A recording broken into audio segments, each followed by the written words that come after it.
Maligayang pagdating sa lahat ng aking mga minamahal na mambabasa. Nanliligaw ako sa loob ng 5 taon, ngunit hindi kailanman nagreklamo ang aking asawa. Nang manganak ng kambal ang aking Kerida, noon ko lamang naunawaan kung gaano katandang tapat ang kanyang pagiging malupit. Nakatayo ako sa harap ng malaking salamin sa banyo, inaayos ang aking berdeng-berdeng sutlang tali. Regalo ito ni Jasmine na ibinigay niya sa akin ngayong hapon pagkatapos ng aming masiglang mga oras. Sa salamin ay makikita ang isang lalaking 42 taong gulang, maayos, buhok na nakaayos pabalik at makinis, balat na nangingislap dahil sa mga mamahaling pampaganda at pampagaling na paggamot. Lahat ng nakakakita sa akin ay nagsasabi na ako ang uri ng lalaking matagumpay, isang matibay na haligi ng pamilya, isang pangarap ng napakaraming tao, ang direktor ng isang kilalang kumpanya ng interior design sa Maynila, may malaking bahay, may mabuting asawa at maasikasong mga anak. Ang lahat ng ito ay kasing perpekto ng isang palabas na madalas ay naniniwala na rin akong tunay ito. Paglabas ko ng banyo, napaamoy ko ang pamilyar na samyo ng pagkain. Ito ang amoy ng adobo, ng sinigang na hipon, mga lutuin na pambansa na lagi na lang niluluto ni Carmen. Ang aking asawa ay 2 taong mas bata sa akin, ngunit mukhang 10 taon ang pagkakaiba namin sa hitsura. Buhok na mabilis na naipinid sa batok, arugladong damit panloob, at mga kamay na laging may amoy ng bawang at sibuyas. Tapos ka na bang maligo? Upo ka na, mainit pa ang kanin at sabaw, kakaluto ko lang, sabi ni Carmen habang itinaas ang kanyang mata at tumingin sa akin, may mapagkalingang ngiti na kahit mapanghaba ay nakakaawa pa rin. Ganoon pa rin siya. Taon-taon ay ganoon pa rin siya. Isang tunay na mabuting asawa, walang hinahanap, walang reklamo, basta na lang naglilingkod sa asawa at mga anak. Noon, ang kanyang katamisan at tiyagang magtiis ang nagpabago ng aking puso at ipinakasal siya sa akin. Ngunit ngayon na nakatayo na ako sa tuktok ng tagumpay, ang pagiging mapagpasensya ni Carmen ay naging tinik sa aking mga mata. Flat na ito at walang lasa, parang palayok ng ginataang nang lumamig na. Naupo ako sa hapagkainan, walang sigasig na kumukuha ng tinidor at kutsara.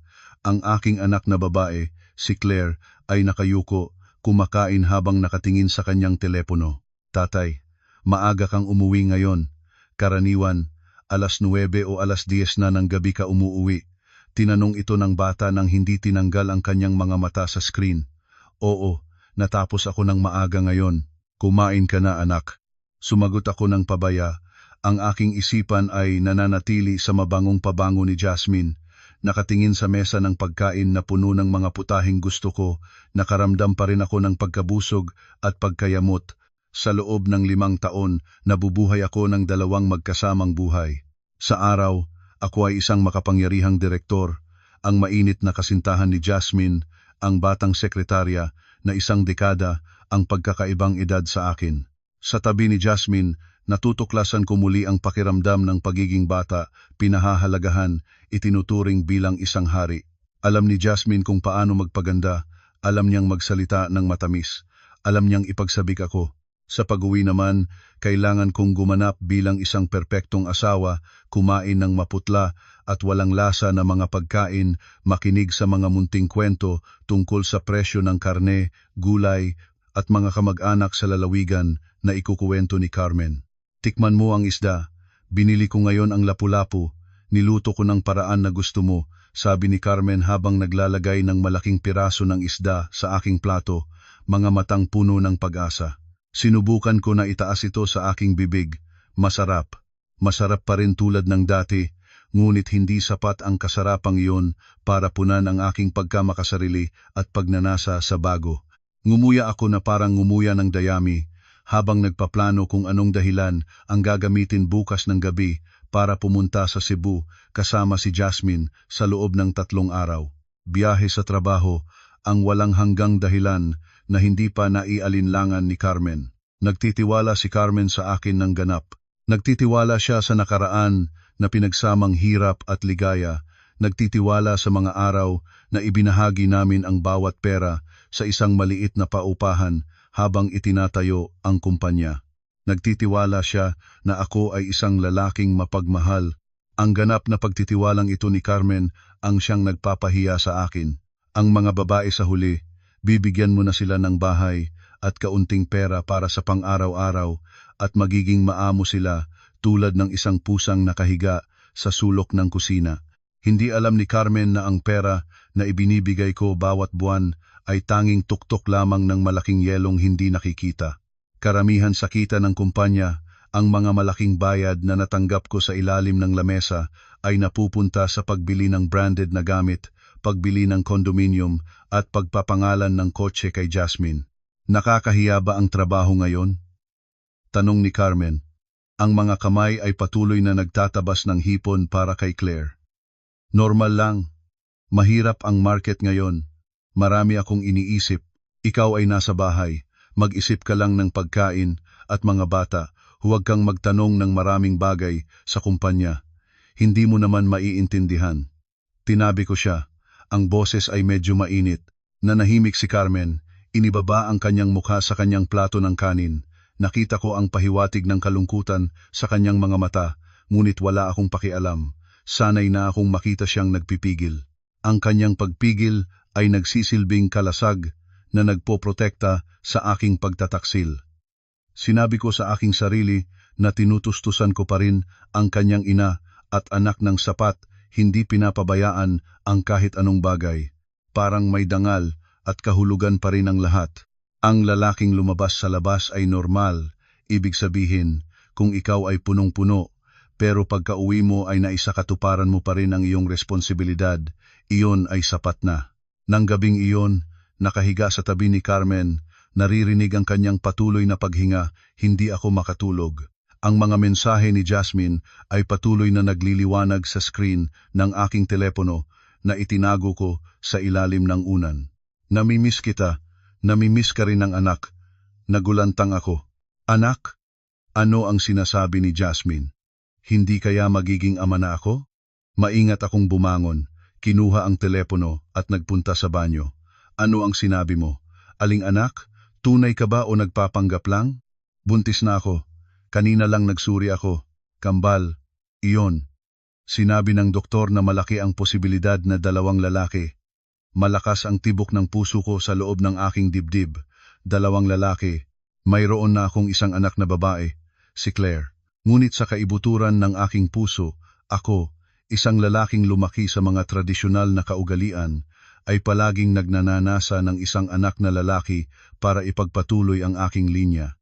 Ang aking mga magulang sa lalawigan ay paulit-ulit na nagpapahiwatig nito. Ang kalusugan ni Carmen ay mahina pagkatapos ng panganganak kay Claire at sinabi ng doktor na mahirap na siyang magkaroon ng isa pa. Ito rin ang isa sa mga dahilan na ginamit ko para bigyang katwiran ang aking pangangalunya. Tumingin ako sa salamin. Ang aking mukha ay mas naliwanagan. Ang Diyos ay talagang pabor sa akin. Yaman, katayuan, magandang babae, at ngayon ay isang tagapagmana. Lahat ay nasa aking mga kamay. Nagpadala ako ng mensahe kay Jasmine. Pupunta ako bukas, ng maaga, mahal ko kayo ng 3.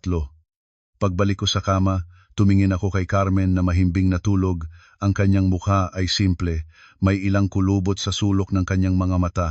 Biglang naramdaman ko na siya ay kalabisan na sa maliwanag na kinabukasan na aking pinipinta, isang asawang matanda na at hindi makapagsilang ng anak na lalaki at walang maiambag sa negosyo at pakikipagsosyo ko. Panahon na para magbago. Isang damit na punit na, gaano man kasentimental, ay hindi masuotin ng walang katapusan sa mga eleganteng pagtitipon. Sa aking isipan, nagsimula akong lumikha ng plano, isang plano para itapon ang nakaraan, itapon ang asawang ito, para maligayang tanggapin si Jasmine at ang 2 anak na lalaki sa aming tahanan.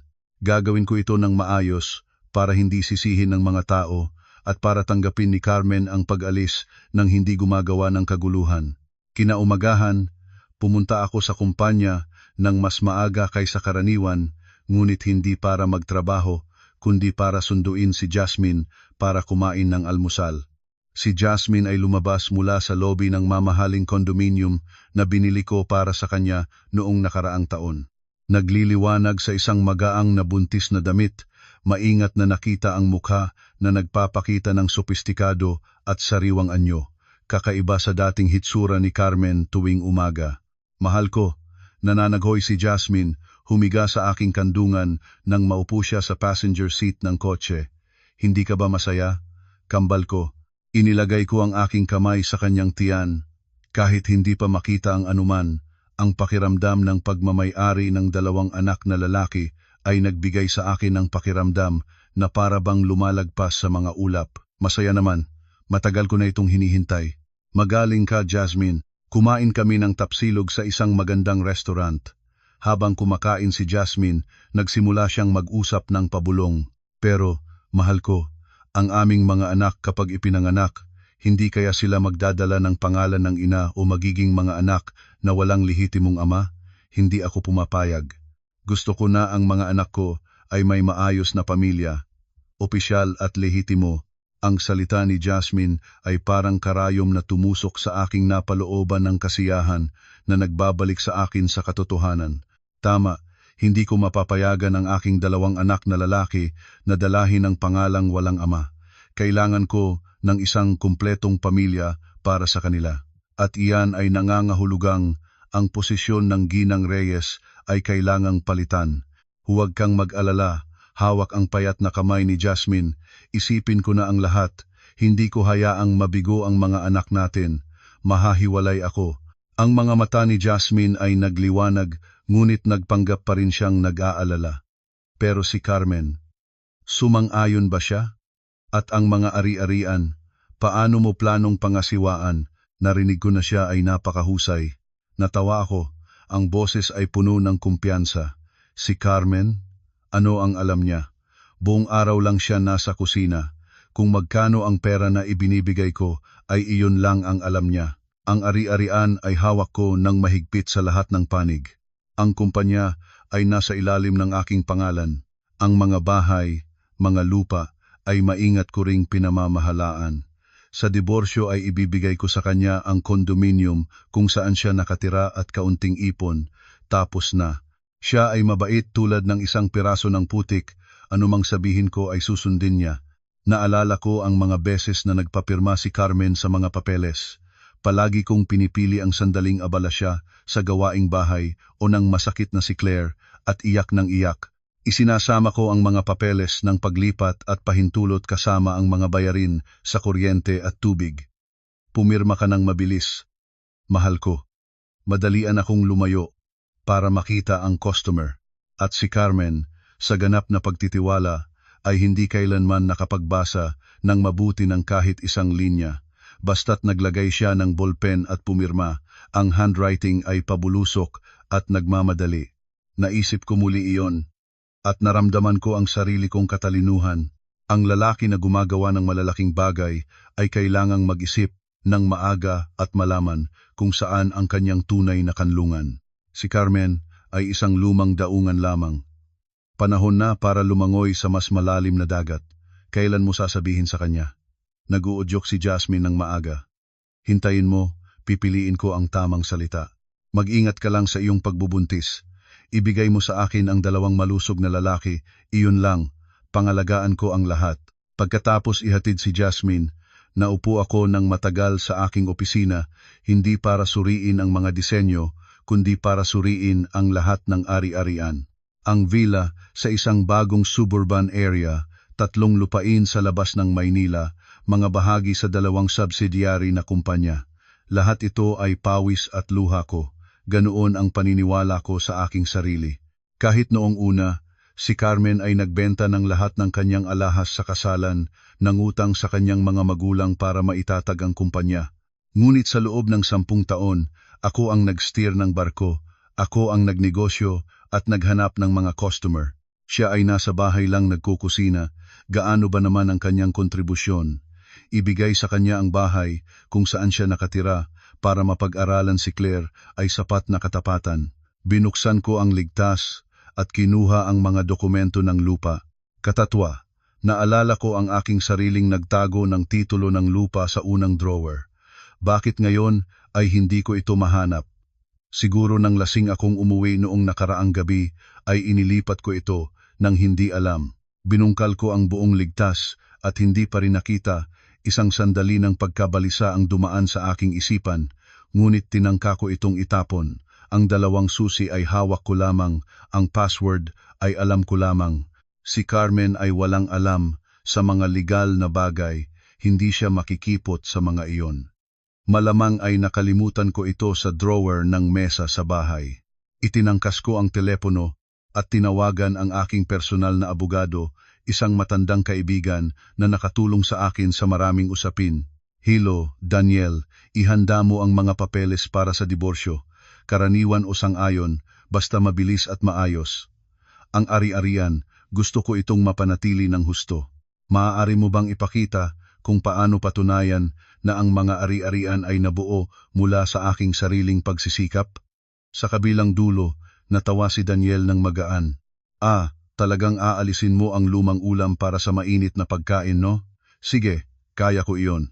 Ngunit kailangan kang mag-ingat sa iyong asawa. Ang napakamabait na babae ay maaari ring maging mapanganib pag sumakit. Nako, ang asawa ko ay kilala ko ng mabuti. Kung masunurin siya, ako ay mabibigo. Sumulat ka na lang ng dokumento at magsalita ako sa kanya mamaya ng gabi. Binitin ko ang tawag, humiga ako sa upuan at nag-iisip ng maliwanag na kinabukasan. Isang maringal na kasal sa tabing dagat, si Jasmine na nakasuot ng magandang belo ng nobya. Dalawang magagandang anak na lalaki na tumatakbo sa paligid. Gagawin ko ang aking buhay na mas maganda, mas karapat-dapat. Kung para kay Carmen, umaasa akong alam niya ang kanyang kapalaran at tatanggapin ito. Kahit naman mawala ang pagmamahal ay nananatili ang utang na loob, hindi ko siya hahayaang mamatay sa gutom. Nang hapon na iyon, nagpasya akong umuwi ng mas maaga kaysa karaniwang araw. Dumaan ako sa isang tindahan ng mga inangkat na prutas at bumili ng isang kahon ng strawberry mula sa Benguet, ang pinakamahal na uri. Gustong-gusto ni Carmen ang mga strawberry ngunit lagi itong nagtitipid at hindi na bumibili.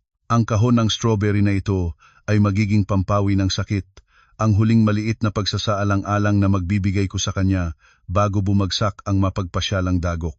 Naramdaman kong mayroon pa rin akong konsyensya, alam kong mag-isip ng mas maaga. Hawak ang kahon ng strawberry, pumasok ako sa bahay na may pag-iisip ng isang taong nagbibigay ng kabutihan. Isang lalaking malapit nang muling ayusin ang kaayusan ng kanyang mundo.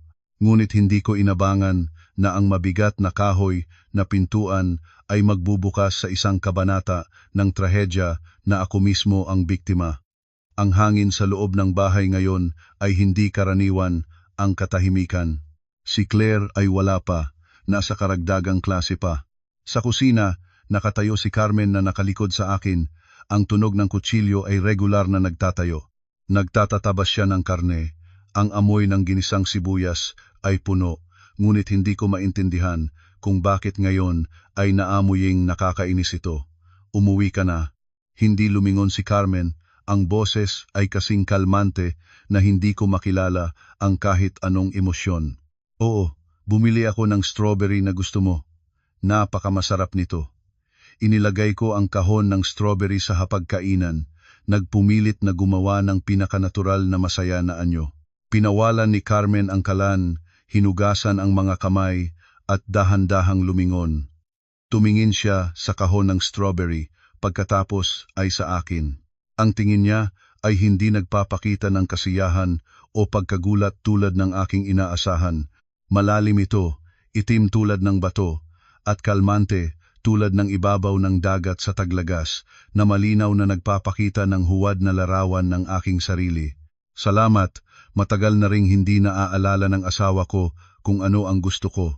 Sinabi ito ni Carmen. Ang boses ay magaan. Hindi niya agad kinuha ang kahon ng strawberry, kundi hinila ang upuan at umupo ng harap-harap sa akin.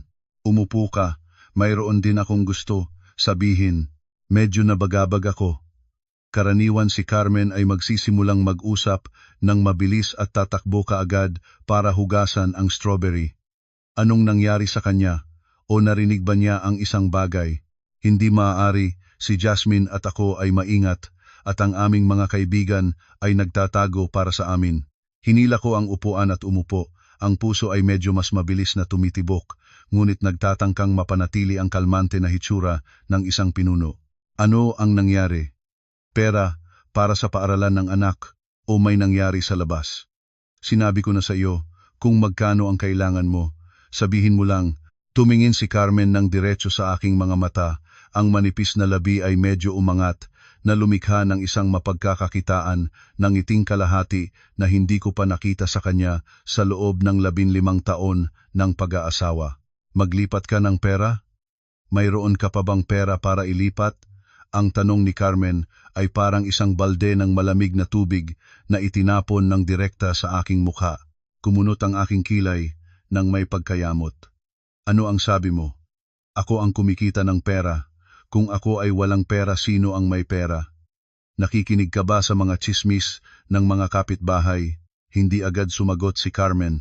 Tumayo siya at pumunta sa istante ng baso sa sala, kinuha ang isang makapal na tumpok ng dokumento na nakalagay sa berdeng folder. Inilagay niya ito sa mesa, katabi ng maliwanag na pulang kahon ng strawberry. Bago mo sabihin ang iyong kwento, tingnan mo muna ito.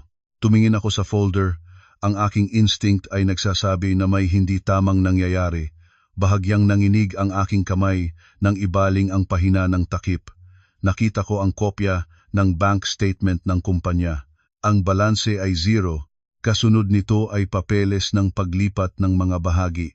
Ang pangalan ng tatanggap ng paglipat ay Maria Carmen Santos at Miguel Santos, ang kapatid na lalaki ni Carmen. Nilagdaan 3 taon na ang nakakaraan. Nahilo ang aking mga mata habang patuloy na binabaling ang mga pahina. Titulo ng kasalukuyang bahay, titulo ng 3 lupain sa labas ng Maynila. Kasunduan sa pagbili ng mamahaling kondominium kung saan nakatira si Jasmine. Lahat ng ito ay naibahagi na sa ibang mga pangalan at kahanga-hanga. Sa ilalim ng bawat dokumento ay may pirma ko, mga pirma na sariwang tinta, berde at malinaw. Ano ito? Ang boses ko ay lumayo, tuyo ang lalamunan. Ano ang ginawa mo? Nanatiling nakaupo si Carmen, mga braso ay nakatiklop sa harap ng dibdib, formal na parang isang reyna na tinitingnan ang isang nagkasalang alipin. Ginagawa ko, pinoprotektahan ko lang ang ari-arian ng aking anak. Akala mo ba hindi ko alam? 5 taon na ang nakakaraan, alam ko na ang lahat. Kailan mo nalaman? Mula ng unang araw na may ibang pabango sa iyong damit. Mula sa tiket ng eroplano na naitago mo sa loob ng libro, ngunit nakalimutang alisin. Mula sa mga mensahe na mabilis mong binura, ngunit nakalimutang burahin sa trash.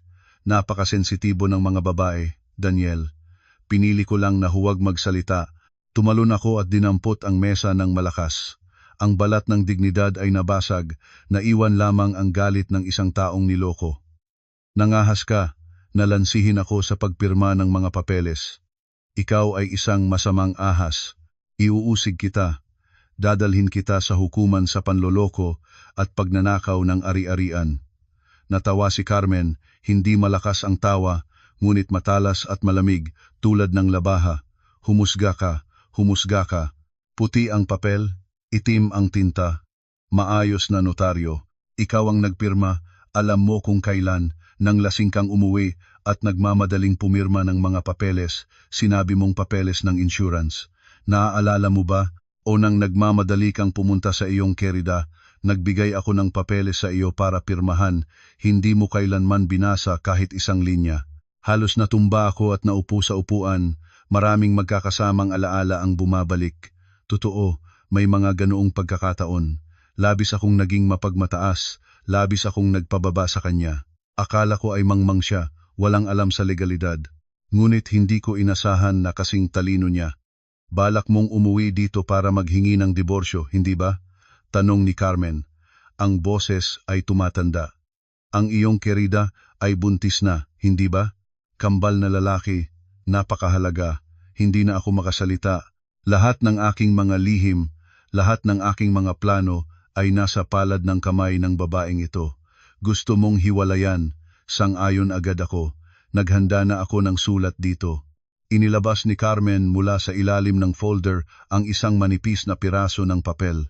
Ngunit tandaan mo, kung aalis ka ay walang isang piso sa iyong bulsa. Ang kumpanya ngayon ay sa akin at kay Miguel, gayon din ang mga bahay at lupa. Ikaw ay isang empleyado lamang sa pangalang direktor. Nakalimutan. Ngayong umaga ay nagpulong ang Board of Directors at nagpasya na alisin sa pwesto ka. Natuklasan ko lang ngayon. Tumingin ako kay Carmen nang walang pananampalataya. Nasaan ang mabait at mapagtiis na asawa ko? Sa harap ko ngayon ay isang estranyer, matalas at walang awa hanggang malamig. Bakit ka nagiging ganyan kabangis? Kahit naman ako ay iyong asawa, ama ng iyong anak, kaya mo bang pumatay ng aking ikinabubuhay? Nagtatangkang mangalap ng huling piraso ng pagmamahal at pag-asa. Tumayo si Carmen. Lumabas sa harap ng mukha ko. Ang mga mata ay nagniningas ng sama ng loob na pinigilan sa nakaraang mga taon. Bangis? Sinasabi mo akong malupit. Nang gamitin mo ang pera ng gatas ng anak para bumili ng branded na bag para sa kanya, naramdaman mo bang ikaw ay malupit? Nang si Claire ay may mataas na lagnat at halos malagnat ng matindi, at tinawagan kita ng paulit-ulit ngunit ikaw ay abala sa iyong pagtatago, naramdaman mo bang ikaw ay malupit? Pinalayasan mo ako, tinapakan ang aking kabataan at sakripisyo. Inaabot ko lamang ang nararapat sa akin at sa aking anak. At ikaw, pumunta ka na sa iyong tunay na pag-ibig para makita mo kung nang wala kang inanggalak ay mahal ka pa rin niya tulad ng iyong inaakala. Pagkatapos siyang magsalita, kinuha ni Carmen ang kahon ng strawberry at itinakbo ng diretso sa basurahan. Ang strawberry na ito, dalhin mo sa kanya at pakainin. Hindi ko kailangan ang palsong ganitong pagbibigay. Ang malaking sala ay biglang naging nakabibigat. Nanatiling umupo ng patay ang aking puso sa sofa. Malamig ang pawis na dumampi sa aking likod. Paikot-ikot ang isipan ko sa libu-libong katanungan. Paano nagawa ni Carmen iyon? Paano ang isang babae na buong taon ay bata sa kusina ay nakakagawa ng napakaayos at napakamaingat na plano sa loob ng 3 taon na wala akong naabutan? Sinusubok akong isang negosyante na lumabas sa mundo ng negosyo nang walang alam. Binuksan ko ang folder at binaliktad ang bawat pahina, naghahanap ng pagkakamali o kapintasan. Ngunit hindi, lahat ay lehitimo. May notaryong kasunduan sa paglipat, minuto ng pagpupulong ng mga shareholder, buong pahintulot. Si Miguel, ang kapatid na aking laging pinapababa bilang isang librong daga, ay naging ang kanang kamay na tumulong sa kanyang kapatid na maisagawa ang napakaayos na kudeta na ito. Hindi katakataka na sa loob ng ilang taon, si Miguel ay patuloy na nakikiusap na pumasok sa kumpanya bilang accountant at unti-unting kinontrol ang lahat ng talaan. Akala ko ay pumunta siya para kumita, hindi ko inasahan na pumunta siya para ilubog ako. Huwag ka nang subukang mag-recover. Naupo muli si Carmen sa harap na upuan. Ang kamay ay nagdadala ng tasa ng tsaa at itinaim ang isang higop. Ang formal na anyo ay nakakatakot. Lahat ay maayos na. Ngayon ay mayroon kang 2 pagpipilian. Una ay pumirma sa kasunduan sa diborsyo, umalis ng tahimik. Pangalawa ay mag-file ka ng mag-isa at sa puntong iyon ay ilalabas ko ang katibayan ng iyong pangangalunya. Sa batas ngayon, ang taong may kasalanan sa kasal ay maaapektuhan sa pagbabahagi ng ari-arian. Ngunit ano pang ari-arian ang mayroon ka para hatiin? Malupit ka, Carmen, hinaginap ko. Ang pakiramdam ng kawalan ng kakayahang kumilos ay tumatahak sa bawat hiwa ng laman. Mali ako, aaminin ko na mali ako. Ngunit kailangan mo pa ring itulak ako sa sulok ng bakod? Ang kumpanya ay buong buhay na trabaho ko. Trabaho mo? Pinigilan siya ni Carmen, ang boses ay tumalas. Nalimutan mo ba kung sino ang nagbigay ng pera para mabuksan mo ang iyong unang opisina? Nalimutan mo ba kung sino ang nagtulong na manghiram ng may mataas na interes para mabayaran ang utang nang malugi tayo 10 taon na ang nakakaraan? Anong pangako ang ginawa mo noon? Sinabi mong sa buhay na ito ay hindi ka kailanman magtataksil.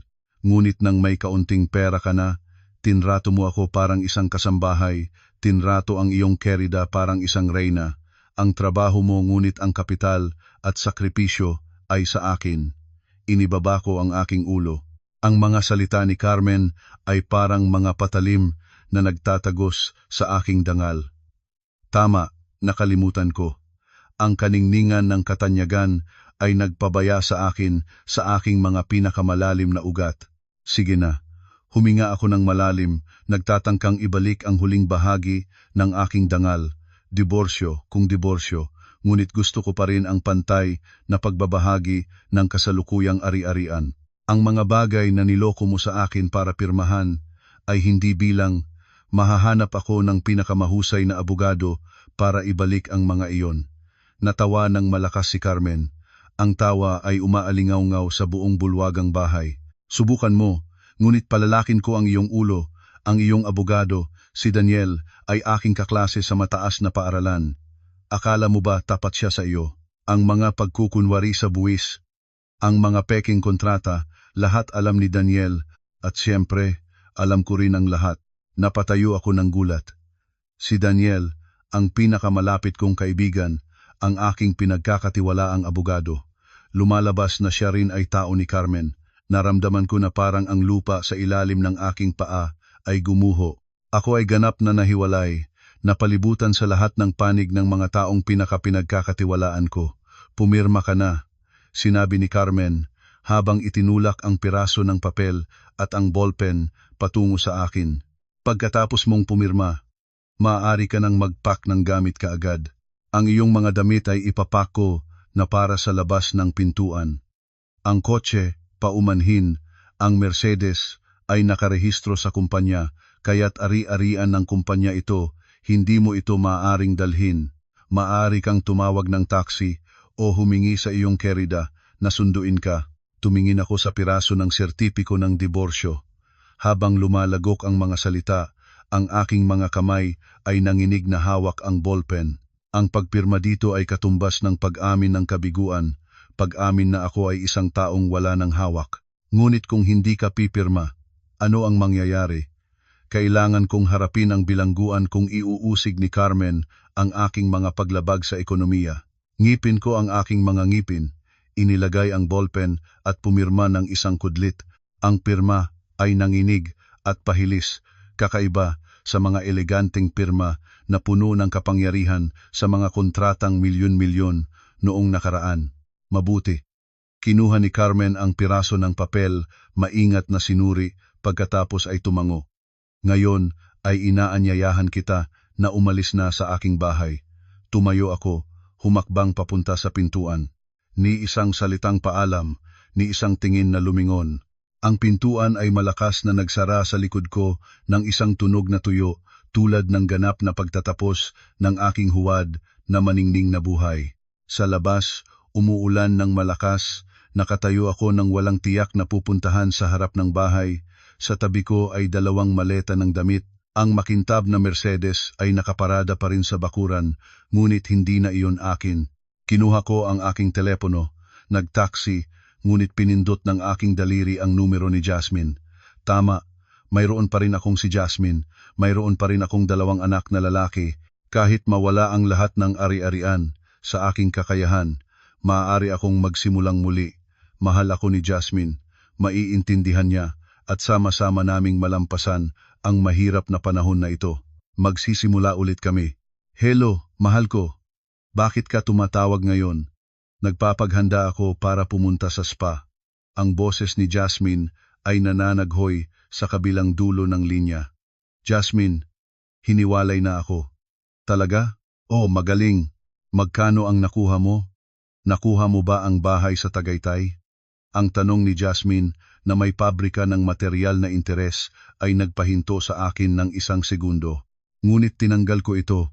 Sinisigurado sa aking sarili na siya ay nag-aalala para sa kinabukasan ng aming mga anak. Pag-usapan natin iyon mamaya. Nakatayo ako sa labas. Maaari ka bang sunduin ako? Kailangan ko nang iwanan ang kotse sa kanya. Paano? Iniwan mo ang kotse? Paano ka lalakad? Ang boses ni Jasmine ay nagsimulang magbago na mas kaunti ang tamis, na may kaunting pagdududa.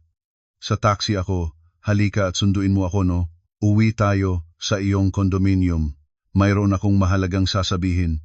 Sige na, Ipadala mo ang iyong location, pupunta na ako. Binabitan ni Jasmine ang telepono ng abrupt.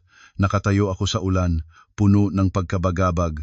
Paano kaya magreaksyon si Jasmine nang malaman niyang wala na akong hawak? Magiging sapat ba ang pagmamahal niya sa akin para lampasan ang pagsubok na ito, o kaya ito ay kasing bilis ng balat na aking naiwala? Isang taxi ang mabilis na lumipas, tumatalbog ng tubig sa aking pantalon. Ang malamig na hangin ay tumatawid sa aking balat at nagpapatindig ng balahibo. Sa unang pagkakataon sa maraming taon, naramdaman ko ang aking sariling maliit at nag-iisa sa pagitan ng lungsod na ito ng karangyaan. Habang naghihintay kay Jasmine, naupo ako nang nagkukuyog sa isang maliit na tindahan sa harap ng building na dating bahay ko. Tumingala sa bintana ng ika-18 palapag, nananatiling maliwanag ang ilaw, ang anino ni Carmen ay kumikislap sa mga tabing. Ano ang kanyang ginagawa? Siguro ay nagdiriwang ng tagumpay o tumatawag kay Miguel para mapagtatawanan ako. Pag-isipan ng usapan kanina, hindi pa rin ako mapigilan na manginig sa harap ng lalim ng kaisipan ni Carmen. Inakala ko na siya ay walang malakas na pagtutol at walang malay, ngunit lumabas na ang mahina at malambot ay maaaring mahigpit na humawak.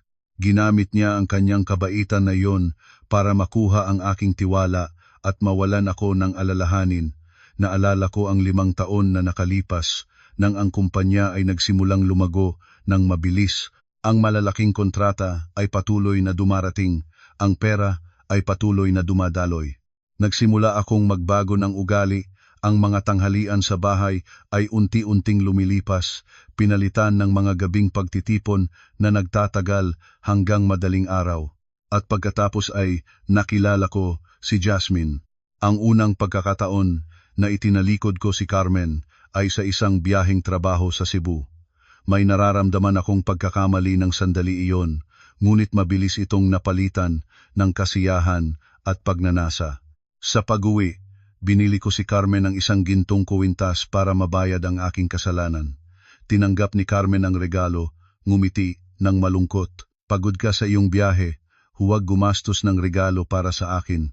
Nang sandaling iyon, akala ko ay hindi niya alam. Ngunit ngayon na nababago ang aking isipan, ang tingin niya noon ay nagtataglay ng malalim na kabiguan na walang ingat kong napalampas.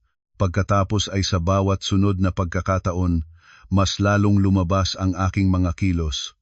Hayagan akong umalis ng maaga at umuwi ng huli ng gabi, kahit naglagay pa ng password sa telepono, lihim na nagsasalita sa banyo.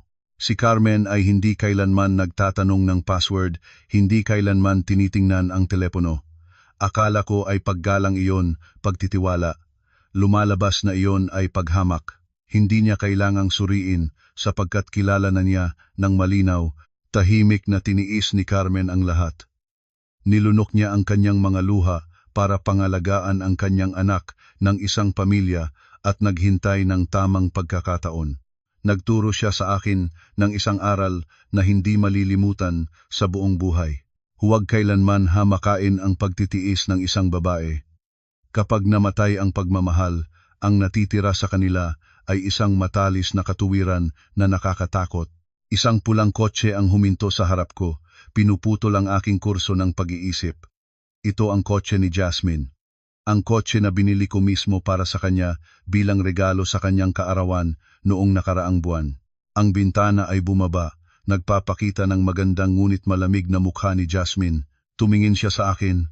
Pagkatapos sa 2 maleta na basa sa ulan sa tabi ko, ang magandang mga kilay ay kumunot na may pagkayamot. Ano ang ginawa mo na nakatayo ka dito tulad ng isang pulubi? Sumakay ka na ng mabilis, ang tao ay tinitingnan tayo, nakakahiya. Nagmamadali akong kinuha ang maleta at inilagay sa trunk ng kotse, pagkatapos ay binuksan ang pinto at umupo sa passenger seat. Ang malamig na hangin mula sa air conditioner ay nagtumba sa akin ng isang beses. Biyak. Ang asawa ko ay nabasa ka tulad ng isang daga. Huwag pahintulutang dumampi ang tubig sa upuan ko. Nagreklamong si Jasmine, ang mga kamay sa manibela ay matatag ang pag-alis, paumanhin bulong ko. Pinalayas ako ni Carmen nang biglaan. Wala akong pagkakataong maghanda. Sige, paano ang pagbabahagi ng ari-arian? Sinabi mo na hawak mo ng mahigpit ang lahat. Bakit ka pinalayas tulad ng isang aso na nakatungo? Nagtatanong si Jasmine ng mabilis, ni hindi nag-aalala sa aking damdamin. Nilunok ko ang aking laway, naghahanap ng pinakamadaling paraan para ipaliwanag. Medyo may problema, Jasmine. Mas matalino si Carmen kaysa sa aking inaasahan.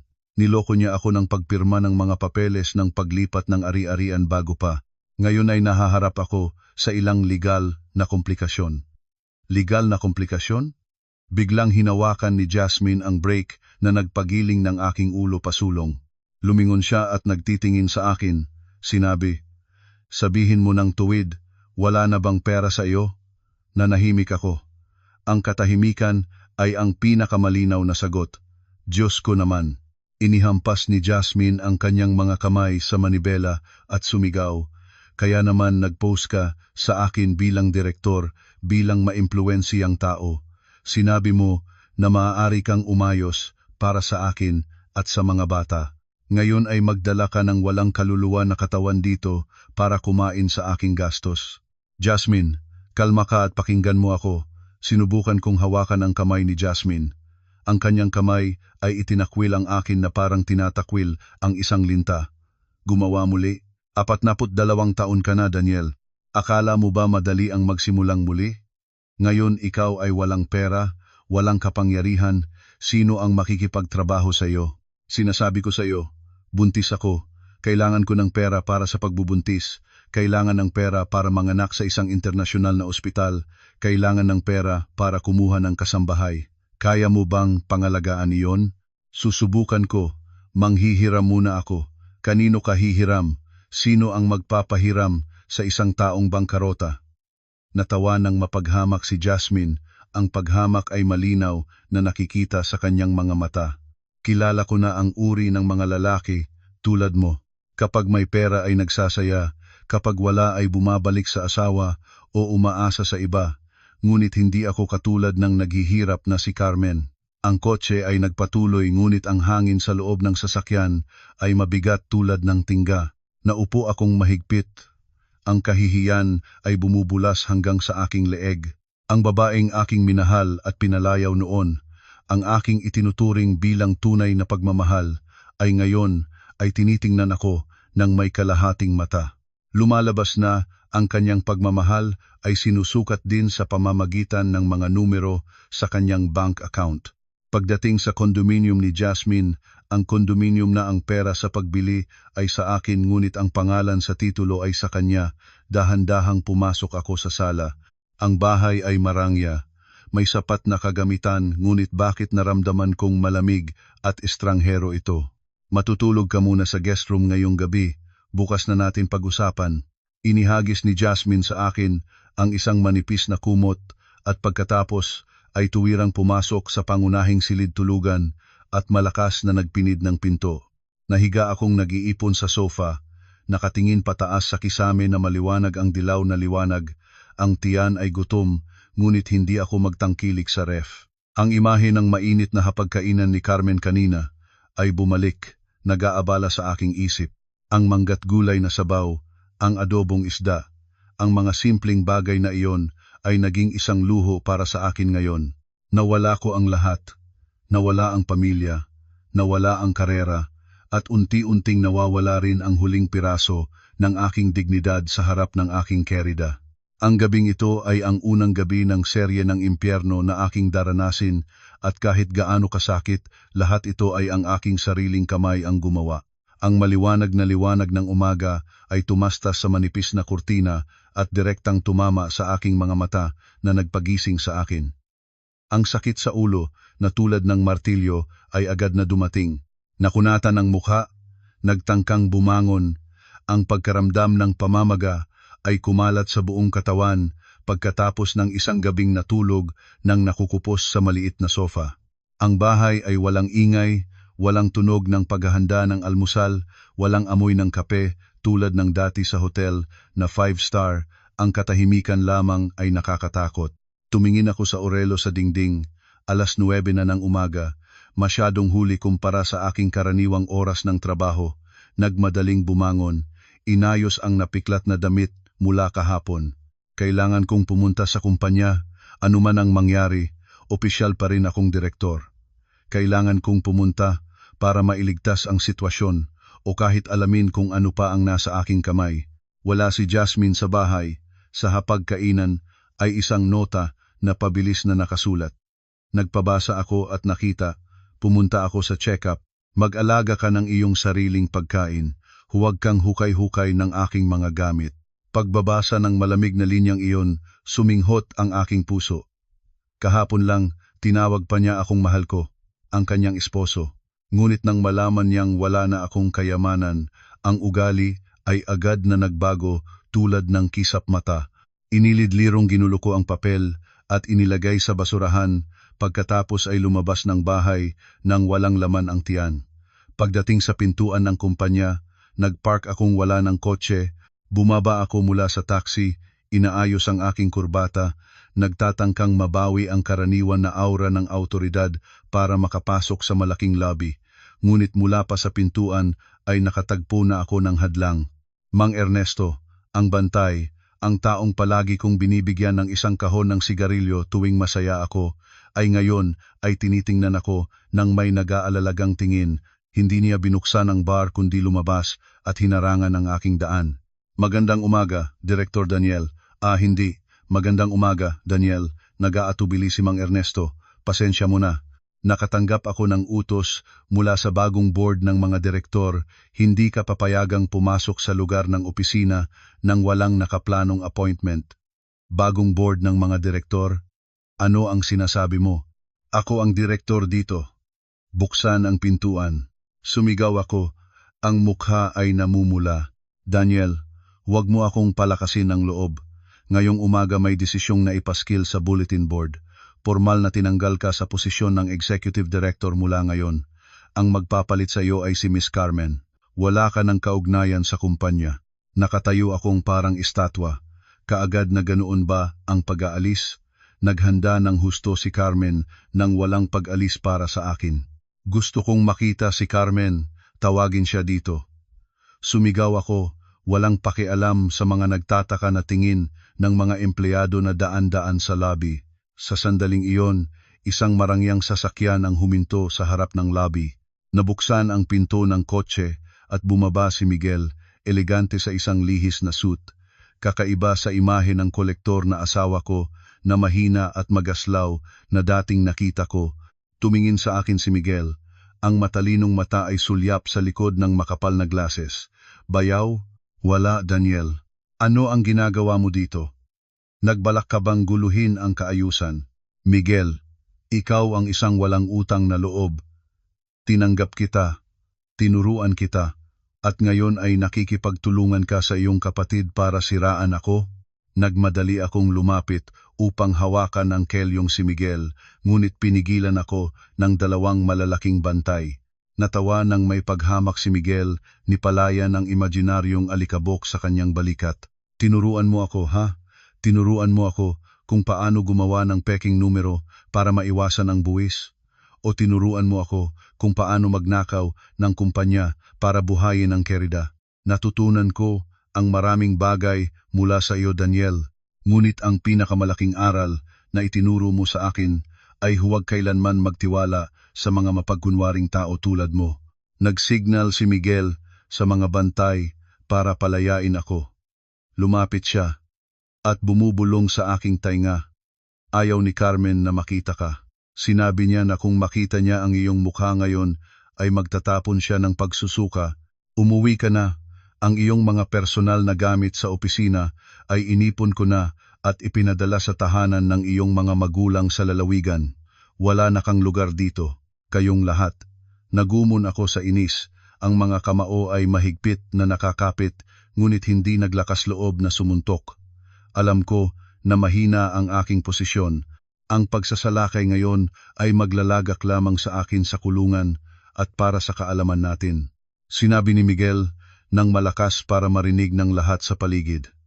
Lahat ng pangunahing empleyado ng kumpanya ay nagpirma ng kanilang resignasyon para lumipat sa bagong kumpanya na itinatag ni Carmen.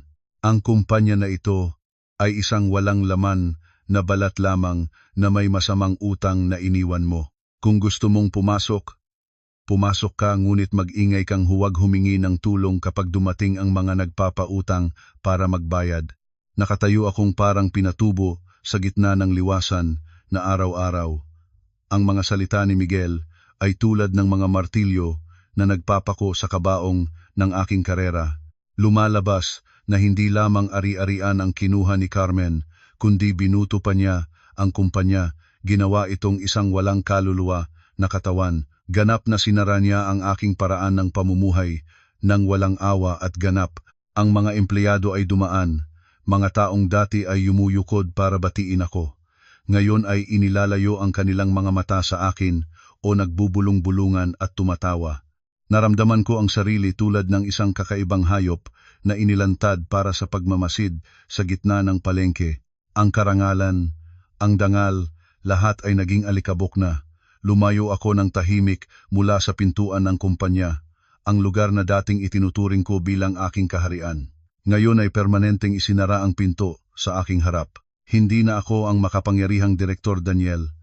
Ako ay si Daniel na pabrika, isang talunan. Naglako-lako ako sa mga kalsada ng Maynila sa ilalim ng init ng araw. Ang tiyan ay gutom, ang ulo ay masakit, at ang kaluluwa ay nasira. Hindi ko alam kung saan pumunta.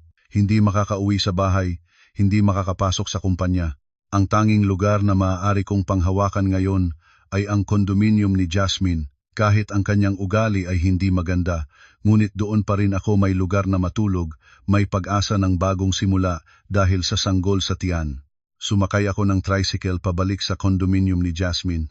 Nang binuksan ko ang pinto at pumasok, nakita ko si Jasmine na nakaupo at nakatiklop ang mga binti sa sofa, may hawak na baso ng red wine, mukha ay malamig.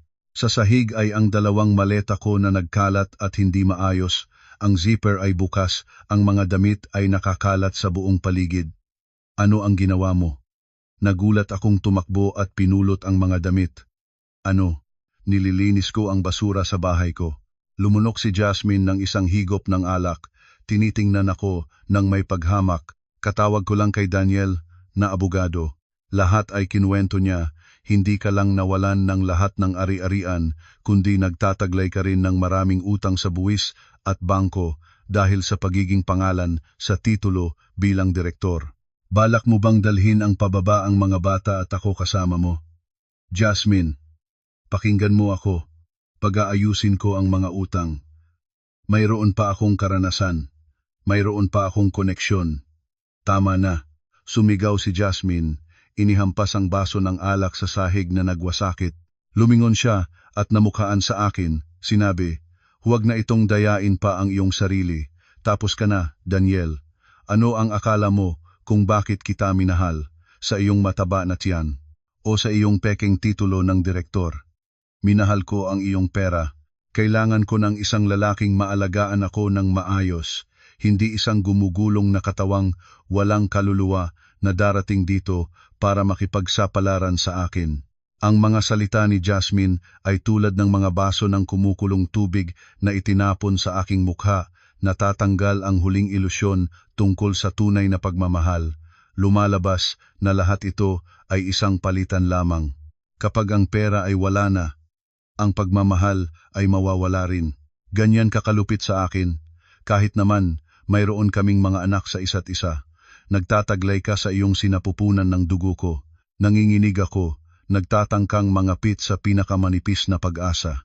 Natawa ng mapaghamak si Jasmine, ang tawa ay mapait. Anak, sa tingin mo ba gusto kong manganak para sa isang taong wala ng hawak? Pumunta na ako sa doktor kanina. Sinabi ng doktor na maliit pa ang sanggol at maaari pang hindi ka dapat gumawa nito. Nagmadali akong lumakad at lumuhod sa harap ni Jasmine, nagyakap sa kanyang mga paa.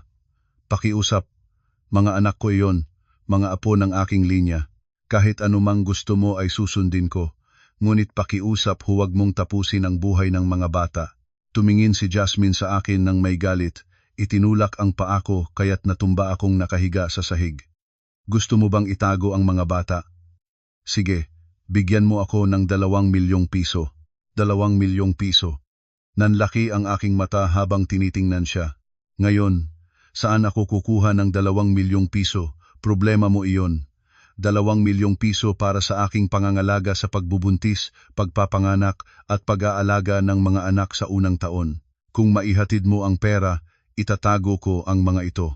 Kung hindi, bukas ay pupunta ako sa ospital para ayusin ito. Ikaw ang pumili. Itinutulak mo ako sa dulo ng linya, Jasmine. Ibinaba ko ang ulo sa sahig. Ang luha ng isang lalaki ay dumadaloy ng mapait. Huwag kang umiyak doon. Ang lalaki ay dapat na may lakas ng loob sa kanyang mga ginawa. 3 araw ka para mahanap ang pera. Sa 3 araw na iyon ay lumayo ka sa aking paningin.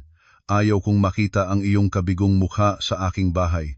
Lumabas ka, itinuro ni Jasmine ang kanyang kamay sa pinto. Ang mata ay matalas na walang kahit isang butil ng pagkadamdamin. Hinangad kong ibuyang-yang ang damit, pinagsamang mga damit at isinuksok ng mabilis sa maleta. Alam ko na walang kabuluhan ang pakiusap pa. Ang babaeng ito ay mas malupit pa kay Carmen. Si Carmen ay naghiganti dahil niloko siya. Si Jasmine naman ay tinatapak-tapakan ako dahil sa pera. Hinila ko ang maleta palabas ng pinto. Ang puso ay mabigat tulad ng nakaatong na bato. 2 milyong piso.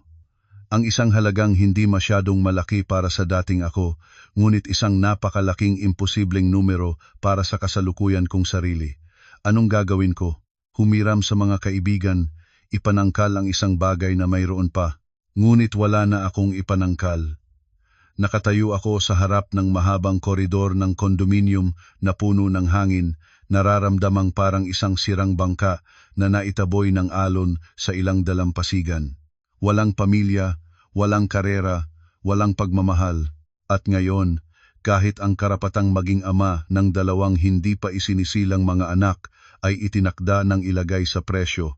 Naglako-lako ako ng buong gabing iyon sa parke, ang mga paa ay matubig at ang mga kamay ay pamamagal.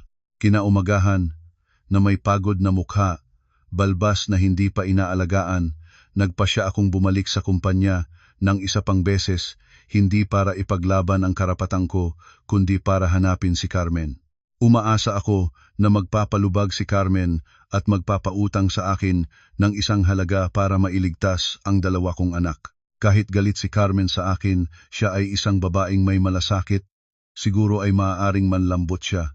Sa pag-abot ko sa pintuan ng kumpanya, nakita ko ang isang karamihan ng tao na nag-aalingasaw ng maingay. Ang matataas na sigaw ay napaka-loud. Sinalsal ko ang aking sarili para makita at nakita ko si Jasmine at ang kanyang ina na nakatayo sa harap ng pintuan, may hawak na placard at panawagan, ang bibig ay sumisigaw ng mga insulto. Nasaan ang tarantado na si Daniel? Lumabas ka dito at bayaran ang iyong utang. Niloko ang aking anak na may buntis at ngayon ay tatakasan na. Ang ina ni Jasmine, isang maingay at matapang na babae, ay nagsisigaw, ang mga daliri ay nagtuturo sa loob ng kumpanya. Si Jasmine ay nakatayo sa tabi nito, yakap ang tiyan at umiiyak ng sabik, ginagampanan ang papel ng isang biktima na niloko sa pagmamahal ng mahusay. Daniel, halika ka dito. Nangako ka na alagaan ang pamilya namin ngunit ngayon ay nagtatago ka. Ang aming anak ay gutom na. Napatay ako. Bakit ginagawa ito ni Jasmine? Gusto ba niyang ihayag ako sa buong mundo? Ang kuryusong karamihan ay nakapalibot, nagkukuha ng video at larawan. Ang mga empleyado ng kumpanya ay nakatayo sa loob ng pintuan at tinitingnan ang palabas ng may pagtataka at tsismis. Inibaba ko ang aking ulo ng madalas at inibaba ang helmet, maingat na pumasok sa reception desk, ngunit natuklasan na ako ng ina ni Jasmine. Nandoon na siya, ang manlilinlang na naghahanap ng kapwa. Sumigaw siya at tumalon para hawakan ang aking damit at pinunit ito. Ibalik mo ang kabataan ng aking anak. Bayaran mo ang pera para sa pagpalaki ng mga bata. Si Jasmine ay lumapit din, umiiyak habang hinihampas ng malakas ang aking dibdib. Napakasama mo, niloko mo ako. Sinabi mong ikaw ay isang maimpluwensiyang tao at alagaan mo kami ng maayos. Ngayon ay naging isang bankruptong katawan ka. Gusto mong hayaan kaming mamatay sa gutom. Pakawalan mo ako. Huwag kang gumawa ng gulo dito. Nagsisikap akong makawala, ngunit ang lakas ng dalawang babaeng talagang galit ay masyadong malaki. Ang aking damit ay napagtiyak at nagkalat, ang mukha ay nasugatan ng mga kuko. Sa puntong iyon, si Miguel ay kasama ang koponan ng seguridad ay tumakbo mula sa loob ng kumpanya, hiniling na magkalat ang lahat at nagbanta na tatawag ng pulis kung hindi, ihiwalay ang ina at anak sa akin, bulalas ni Miguel. Daniel, makita mo kung paano ka namuhay upang ang iyong kerida ay dumating pa rito para guluhin ang lugar. Hindi ka ba nahihiya sa iyong mga dating empleyado? Natumalon si Jasmine nang makita si Miguel at nagpalaki ng tinig at nagsabi, ikaw ang bayaw niya, di ba? Ang kapatid na babae mo ay ninakaw ang lahat ng ari-arian ng asawa niya, itinaboy siya sa kalsada. Ngayon ang aming anak ay walang pangsustento. Kayong lahat ay isang grupo ng mga magnanakaw na nagnanakaw ng ari-arian. Natawa si Miguel, ngunit ang tawa ay may paghamak. Labis kang nagkakamali, ate.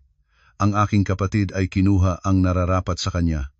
Ikaw naman, kusang loob kang pumasok sa buhay niya dahil sa pera. Ngayon na wala na ang pera, dapat mong tanggapin. Huwag kang mga asal dito. Humihing kalabot ang ina ni Jasmine at nagplanong atakihin si Miguel ngunit sinagkop ng mga bantay. Ang kaguluhan, ang mga sigawan ay umaalingaw-ngaw sa buong sulok ng lugar. Nakatayo ako sa gitna ng bagyo, nararamdaman na parang nahuhubaran ako sa harap ng lahat ng tao. Dangal, karangalan, lahat ay naging hangin. Gustong-gusto kong lumubog sa lupa mismo. Sa pinakamasalimuot na sandali, isang lumang taxi ang huminto sa kalsada. Nabuksan ang pinto ng kotse at bumaba ang aking mga magulang, may hawak na maraming bag ng mga regalo mula sa lalawigan. Siguro ang mag-asawa ay pumunta para bisitahin ako at ang apo, ngunit hindi nila inaasahan na makamasid ng ganitong kakilakilabot na eksena. Daniel, ano ito? Nagulat ang aking ina at tumakbo, tinitingnan ang punit kong damit at nanluha. Tumingin ako sa aking mga magulang, ang kahihiyan ay lumagpas sa pinakamataas na antas.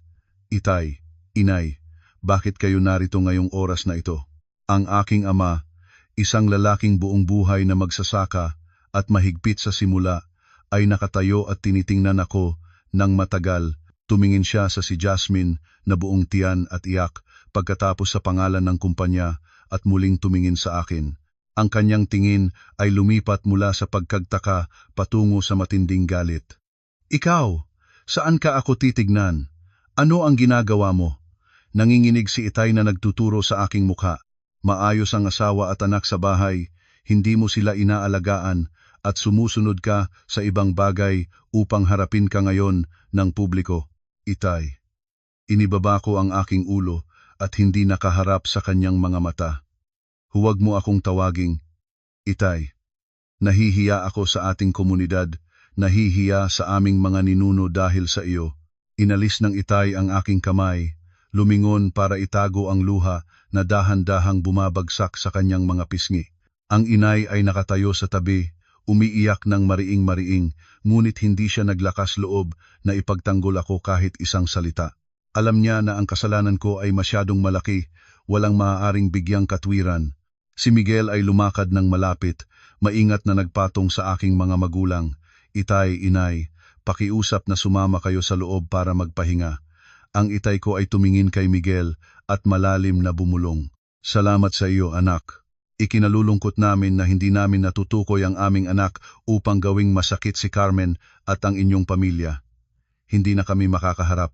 Humawak ang itay sa kamay ng inay at dahan-dahang lumakad palabas para sumakay ng taxi. Ang silweta ng dalawang matandang mag-asawa, mga likod na yuko at mga binti ay mabibigat, sa ilalim ng liwanag ng umaga ay nagpapalampas ng puso ko. Nawala ko ang lahat, at ngayon ay nawala ko rin ang huling espiritual na santuaryo, ang pamilya. Tumingin ako sa taxi na pumulot sa aking mga magulang hanggang hindi na ito makita. Pagkatapos ay tumingin kay Jasmine na nakatayo pa rin doon na may mapuot na tingin. Natawa ako. Ang tawa ay hindi makatotohanan at mapait. Ang buhay ng tao ay maaaring bumaba mula sa kaharian. Sinira ko ng sarili ko ang aking kaligayahan para makamit ang kahihiyang ito. Matapos ang kaguluhan sa pintuan ng kumpanya, umalis si Jasmine, hindi nakalimutang mag-iwan ng banta na iuusig niya ako kung wala siyang matatanggap na pera. Naglako-lako ako nang walang layunin sa mga pamilyar na kalsada na ngayon ay naging estranghero. Sa aking bulsa ay mayroon lamang ilang daang pisong barya, ang halagang hindi sapat para kumuha ng magandang silid ng isang gabi. Kinuha ko ang aking telepono, binibisita ang listahan ng mga contact para hanapin ang isang pangalan para tawagan para sa tulong. Marami akong kaibigan, mga kasamahan sa labanan na kasama ko noon sa pagtangkilik ng alak sa mga marangyang handaan na noon ay nangako ng tulong sa magkabilang panig ng magkasama. Tinawagan ko si Tony, Vice President ng isang kumpanya ng konstruksyon, isang taong lubos kong natulong sa trabaho. Hello Tony, si Daniel ito. Nagkakaroon ako ng kaunting problema, maaari ba akong humiram ng kaunting pera mula sa iyo? Isang sandali ng katahimikan sa kabilang dulo, pagkatapos ay ang boses ni Tony ay tumaas na puno ng pag-aatubili. Si Daniel, narinig ko na ang kwento mo. Kawawa ka naman, pero ngayon ay kailangan din namin ng kaunting pera. Ang asawa ko ay kakaangkan pa lang at bumili kami ng bahay na may monthly payment kaya mahigpit na kami. Patawarin mo kami. Ganoon ba? Sige, walang problema. Binitin ko ang tawag. Mapait ang puso. Tinawagan ko rin si Rolando, isang matagal na kasosyo sa negosyo. Rolando, si Daniel ito. Gusto ko kang humingi ng tulong sa ilang bagay. Ay, si Daniel, abala ako ngayon. Magpadala ka sa akin ng mensahe kalaunan. Tut. Ganito ang takbo ng mga bagay. Tinawagan ko ang 5 o 6 na tao, ngunit ang natatanggap ko lamang ay mga magandang pagtatanggi o mga pag-drop ng tawag ng walang paliwanag. Lumalabas na ang pagkakaibigan sa inumigang hapag ay isang murang pagkakaibigan lamang, nawawala kaagad ng matapos ang alak at ang pera. Ang aking halaga sa kanilang mga mata ay nasa posisyon ng direktor at sa mga marangyang kontrata na aking dala. Ngayon wala na akong hawak, wala na akong halaga. Papalapit na ang dilim, ang tiyan ko ay gutom na gutom. Pumunta ako sa isang tindahan ng merienda sa kalsada at nag-order ng lugaw. Ang mainit at umuusok na pagkain, ang masarap na amoy ay nagpawala sa akin ng laway. Kumain ako ng walang tigil tulad ng isang nagugutom ng matagal. Hindi pa kailanman naramdaman ko na ang simpleng pagkain ito ay masarap gayong dati ay kumakain ako ng mas mamahal pa sa mga restaurant. Pagkatapos kumain, naupo akong walang kibos habang tinitingnan ang dumadaang mga tao. Lahat ay nagmamadali pa uwi, kung saan may mainit na ilaw at naghihintay na mga mahal sa buhay. Ako lamang ay walang tahanan. Naalala ko si Carmen, naalala si Claire. Ngayon siguro ang 2 ina at anak ay kumakain ng hapunan. Ang mga tunog ng tawanan at usapan. Naalala ko ang mga pagkain ni Carmen, naalala ang kanyang abalang anyo sa kusina. Minsan, mayroon na akong lahat ng magagandang bagay na iyon, ngunit ako mismo ang nagbasak nito. Bumili ako ng isang bote ng murang beer, nahanap ang walang tao na bangko sa parke. Uminom ako para makalimot sa malupit na katotohanan, makalimot sa malamig na mukha ni Jasmine, makalimot sa sampal ng itay, at makalimot sa kabobohan ng aking sarili. Sa pagkalango, malabo kong nakita ang aking sariling bumabalik noong nakaraan. Ang araw ng ikasal si Carmen at ako, nang 2 kaming sumakay sa matandang motorsiklo para mamasyal sa lungsod. Niyakap niya ng mahigpit ang aking baywang, itinaas ang ulo niya sa aking likod at bumubulong, kahit mayaman o mahirap ang ating maging buhay, kasama tayo magpakailanman. Tumango ako, nangako ng iba't ibang bagay, mga pangako na tulad ng hangin na lumipas. Nilabag ko ang banal na pangakong iyon para tumalikod sa karaniwan at tawid na pagnanasa. Nang huling dilim, malamig ang hangin at sumasakit ang mga buto. Nahiga akong nag-iipon sa bangko, ginamit ang isang lumang pahayagan bilang kumot. Isang lalaking 42 taong gulang, dating direktor, ngayon ay kailangang matulog sa labas tulad ng isang palaboy. Ang luha ay dumatok, nagpatakbo sa pisngi, tumalab sa lumang pahayagan. Umiyak ako para sa aking kapalaran, umiyak para sa huling pagsisisi. Kung sana ang panahon ay makakabalik, hindi ko kailanman bibitawan ang kamay ni Carmen, hindi ko kailanman hayaang mahulog pa ako sa daan ng kasalanan na ito. Ngunit ang buhay ay walang salitang kung sana at kailangan kong magbayad para sa aking mga ginawa, isang napakamahal na bayad ng buong natitirang buhay. Sa mga susunod na araw, nabuhay akong parang isang aninong naglalakad. Ginagamit ko ang natitirang kaunting pera para magrentang isang madungis na silid sa isang lumang bahay sa malapit ng palengke. Ang silid ay hindi pa 10 metro kuwadrado, mahalumigmig. Ang amoy ng alkantarilya ay malakas. Sa tuwing uulan, ang tubig ay tatulo-tulo sa bulok na sawali na nagpapahirap sa akin na makatulog. Mula sa isang taong nabuhay sa karangyaan, ngayon ay kailangang magkasya sa tunog ng mga daga sa gabi at mga sigawan ng mga lasing na mga kapitbahay. At pagkatapos ay dumating ang nakatakdang araw, natanggap ko ang summons mula sa korte para sa pagdinig ng diborsyo. Nagbihis ako ng pinakamalinis na damit na mayroon pa, kahit ito ay napanglaw na at nag-iba ng kulay. Pumunta ako sa korte ng mag-isa, walang abogado, walang kamag-anak. Ang tanging gamit ko ay pagsisisi at determinasyon na mabawi ang aking mga anak. Nasa kabilang dako, lumabas si Jasmine ng marangya ngunit medyo katawa-tawa. Ang buntis na designer dress niya, malalaking salaming araw, kasama ang isang abogado na walang animo at ang mapusok na ina. Nang makita niya ako, nagniebe ng isang mapaghamak, nangiti at bumubulong ng isang bagay sa abogado. Nagsimula ang pagdinig. Ang tensyon ay bumabalot sa silid ng korte. Tumayo ang abogado ni Jasmine at malinaw na nagpahayag. Kararating ng korte, ang aking kliyente, si Jasmine Bautista, ay kasalukuyang nagtataglay ng 7 buwang gulang na kambal sa mahirap na kalagayan at walang trabaho at inabandona ng ama ng mga bata, si Daniel Reyes. Si Jasmine ay humihingi na. Ang Daniel ay magbigay ng 1 beses na sustento na 2 milyong piso para matiyak ang buhay ng ina at mga bata pagkatapos ng panganganak. Bukod pa rito, dahil sa kasalukuyang instabilidad ng tirahan at kita ni Daniel, inirerekomenda namin na ang karapatan sa pag-aalaga ng mga bata ay manatili kay Jasmine. Tumayo ako, mahigpit ang mga kamay sa bakod na nagsisikap na panatilihing kalmante ang boses. Kararating ng korte, kinakilala ko na ako ang ama ng 2 bata.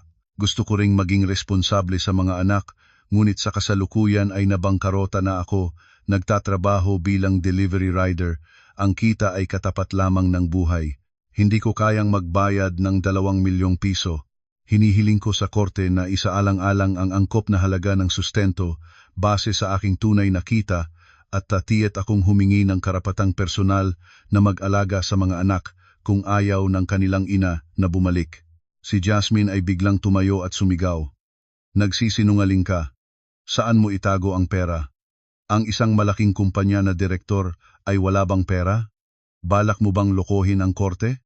Ang presiding judge ay tumatok at humiling ng kaayusan. Hinihiling ko kay Jasmine Bautista na mapanatili ang kalmante.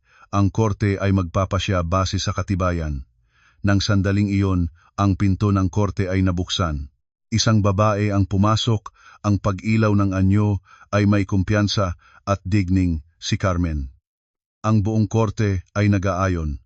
Nang halina akong tumingin kay Carmen. Bakit siya narito? Para tawanan ako o para maging testigo laban sa akin? Lumapit si Carmen sa mesa ng kalihim at nagbigay ng isang makapal na folder ng mga dokumento. Kararating ng korte, ako si Maria Carmen Santos, dating asawa ng defendant. Nais ko pong maibahagi ang ilang mahahalagang katibayan na may kaugnayan sa kasong ito. Sinuri ng presiding judge ang folder at pinayagan si Carmen na magpahayag. Si Carmen ay tumayo sa harap ng korte, ang boses ay malinaw. Kararating ng korte, narito ang mga dokumentong nagpapatunay ng kasalukuyang kalagayan ng ari-arian ni Daniel. Matapos ang diborsyo, lahat ng ari-arian ay sa akin na ayon sa kasunduan.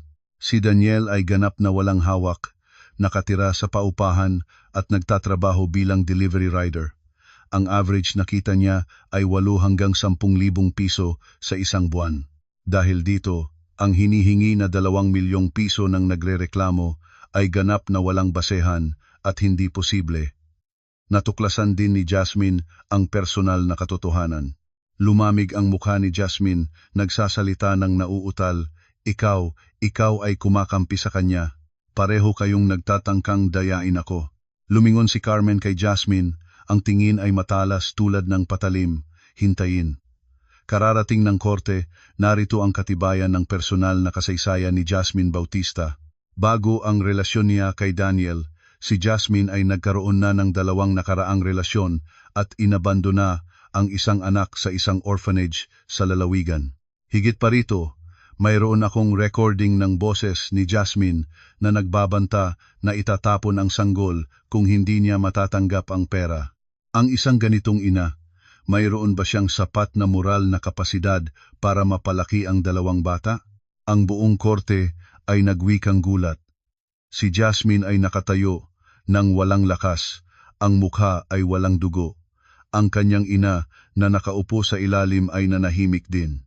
Tumingin ako kay Carmen. Ang puso ay puno ng pagpapasalamat at paggalang, lumalabas na hindi niya inabandona ako. Sa likod-likuran, tahimik niyang naimbestigahan, nakolekta ang katibayan para tulungan ako o mas tama, para protektahan ang 2 maliit na kaluluwa mula sa mga kamay ng isang malupit na ina. Nagdesisyon ang korte sa loob ng 15 minuto. Ang oras ay lumipas ng dahan-dahan tulad ng daan-daang taon. Sa wakas, inihayag ng presiding judge, base sa katibayan at sa mga probisyon ng batas, idineklara ng korte ang pagtanggi sa kahilingan ng 2 milyong piso ng nagrereklamo. Inutusan ang defendant na si Daniel na magbigay ng monthly sustento base sa tunay na kita, katumbas ng 3,000 piso bawat bata. Tungkol sa karapatan sa pag-aalaga ng mga bata, isinaalang-alang na si Jasmine Bautista ay walang sapat na pinansyal at moral na kalagayan, habang si Daniel ay may masinsinang kagustuhan. Ang korte ay pansamantalang ipinagbibigay ang karapatan sa pag-aalaga ng 2 bata pagkatapos ng kapanganakan kay Daniel. Si Daniel ay may responsibilidad na sundutin ang mga anak at alagaan ang mga ito. Tumalab ang martilyo sa mesa na may malupit na tunog. Sumigaw si Jasmine ng isang beses pagkatapos ay nagbagsak. Ang plano niya para makakuha ng pera ay ganap na gumulong. Natapos ang pagdinig, tumakbo ako kay Carmen, nagtatangkang sabihin ang pasasalamat, ngunit hinarangan na ni Carmen ang kanyang kamay. Huwag mo akong pasalamatan. Ginawa ko ito para sa konsensya, para hindi ko makita ang mga bata na sinisifayo. Mula ngayon, mamuhay ka ng maayos para mapalaki mo sila. Huwag mo akong biguin pa ng isa pang beses. Pagkatapos magsalita, lumingon si Carmen at lumakad. Ang kanyang maliliit ngunit matibay na anyo ay nawala sa likod ng pintuan ng korte. Nakatayo ako doon, ang luha ay dumakot. Binigyan ako ng isang pangalawang pagkakataon, isang pagkakataon para muling mamuhay, hindi sa pamamagitan ng pera, kundi ng sagradong pagmamahal ng isang ama. Matapos ang pagdinig, nagsilang si Jasmine ng maaga sa 2 sanggol na lalaki sa ospital. Agad-agad pagkatapos manganak, tahimik na iniwan ni Jasmine ang mga ito, inabandona ang 2 pulang sanggol na nakatago sa incubator. Hindi man lang niya tiningnan ang mukha ng kanyang mga anak sa huli at hindi man lang nag-iwan ng isang mensahe. Ang kanyang ina ay nawala rin. Sinundo ko ang 2 anak ko sa maliit na paupahang silid. Ang mga kambal, pinangalanan ko silang Tino at Roel sa pag-asang maging mabuting tao sila sa hinaharap na hindi masusubaybayan ang landas ng kasalanan ng kanilang mga magulang. Ang buhay ng isang ama na nag-iisa ay nagsimula ng may napakaraming pagsubok. Ang 2 sanggol na ipinanganak ng maaga ay madalas na magkasakit at iyak sa buong gabi. Kailangan ko pang ihinto ang trabaho bilang delivery rider sa araw para manatili sa bahay at alagaan ang mga bata na nagtatangkang magtrabaho bilang driver sa gabi kapag maaari kong ipagkatiwala ang mga bata sa mabuting kapitbahayang babaeng may malasakit. Ang pera para sa gatas, para sa gamot, ay nakakain ng lahat ng maliit na kinita ko. May mga araw na nag-iinom lang ako ng tubig para makatipid ng pera para sa gatas ng mga bata. Habang tinitingnan ang dalawang sanggol na nagugutom at iyak, nang iyak, ang puso ko ay parang sinasaksak. Mahiyain ang aking mga kamay nang umpisahan ko ang paghahanda ng gatas, pagpapalit ng lampin at pagduyan sa mga bata para makatulog. Ang magaspang na mga kamay ko ay naging maliksi nang hindi inaasahan. Gabi-gabi, yaong dalawang anak ay nasa aking kandungan sa mainit na silid tulugan. Bumubulong ako ng pasensya. Pasensya dahil ipinanganak sila sa mahirap na kalagayan. Pasensya dahil hindi ko nabigyan sila ng isang kumpletong pamilya. Ngunit nang makita ang malinaw ng ngiti ni Tino at Roel sa kanilang tulog, naramdaman ko na ang lahat ng pagod ay nawala. Ang mga anak ang nagsilbing liwanag at tanging dahilan ng aking buhay. Nagsimula akong gumawa ng lahat ng uri ng trabaho para kumita, mula sa paghuhugas ng plato, pag-angkat ng kargada, hanggang sa paglilinis. Kahit anong trabaho na lehitimo at may kita ay gagawin ko. Wala na akong mataas na pagpapahalaga sa sarili, wala na akong takot sa pagod, natatakot lang ako na magutom ang mga anak ko, na magkasakit ang mga anak ko.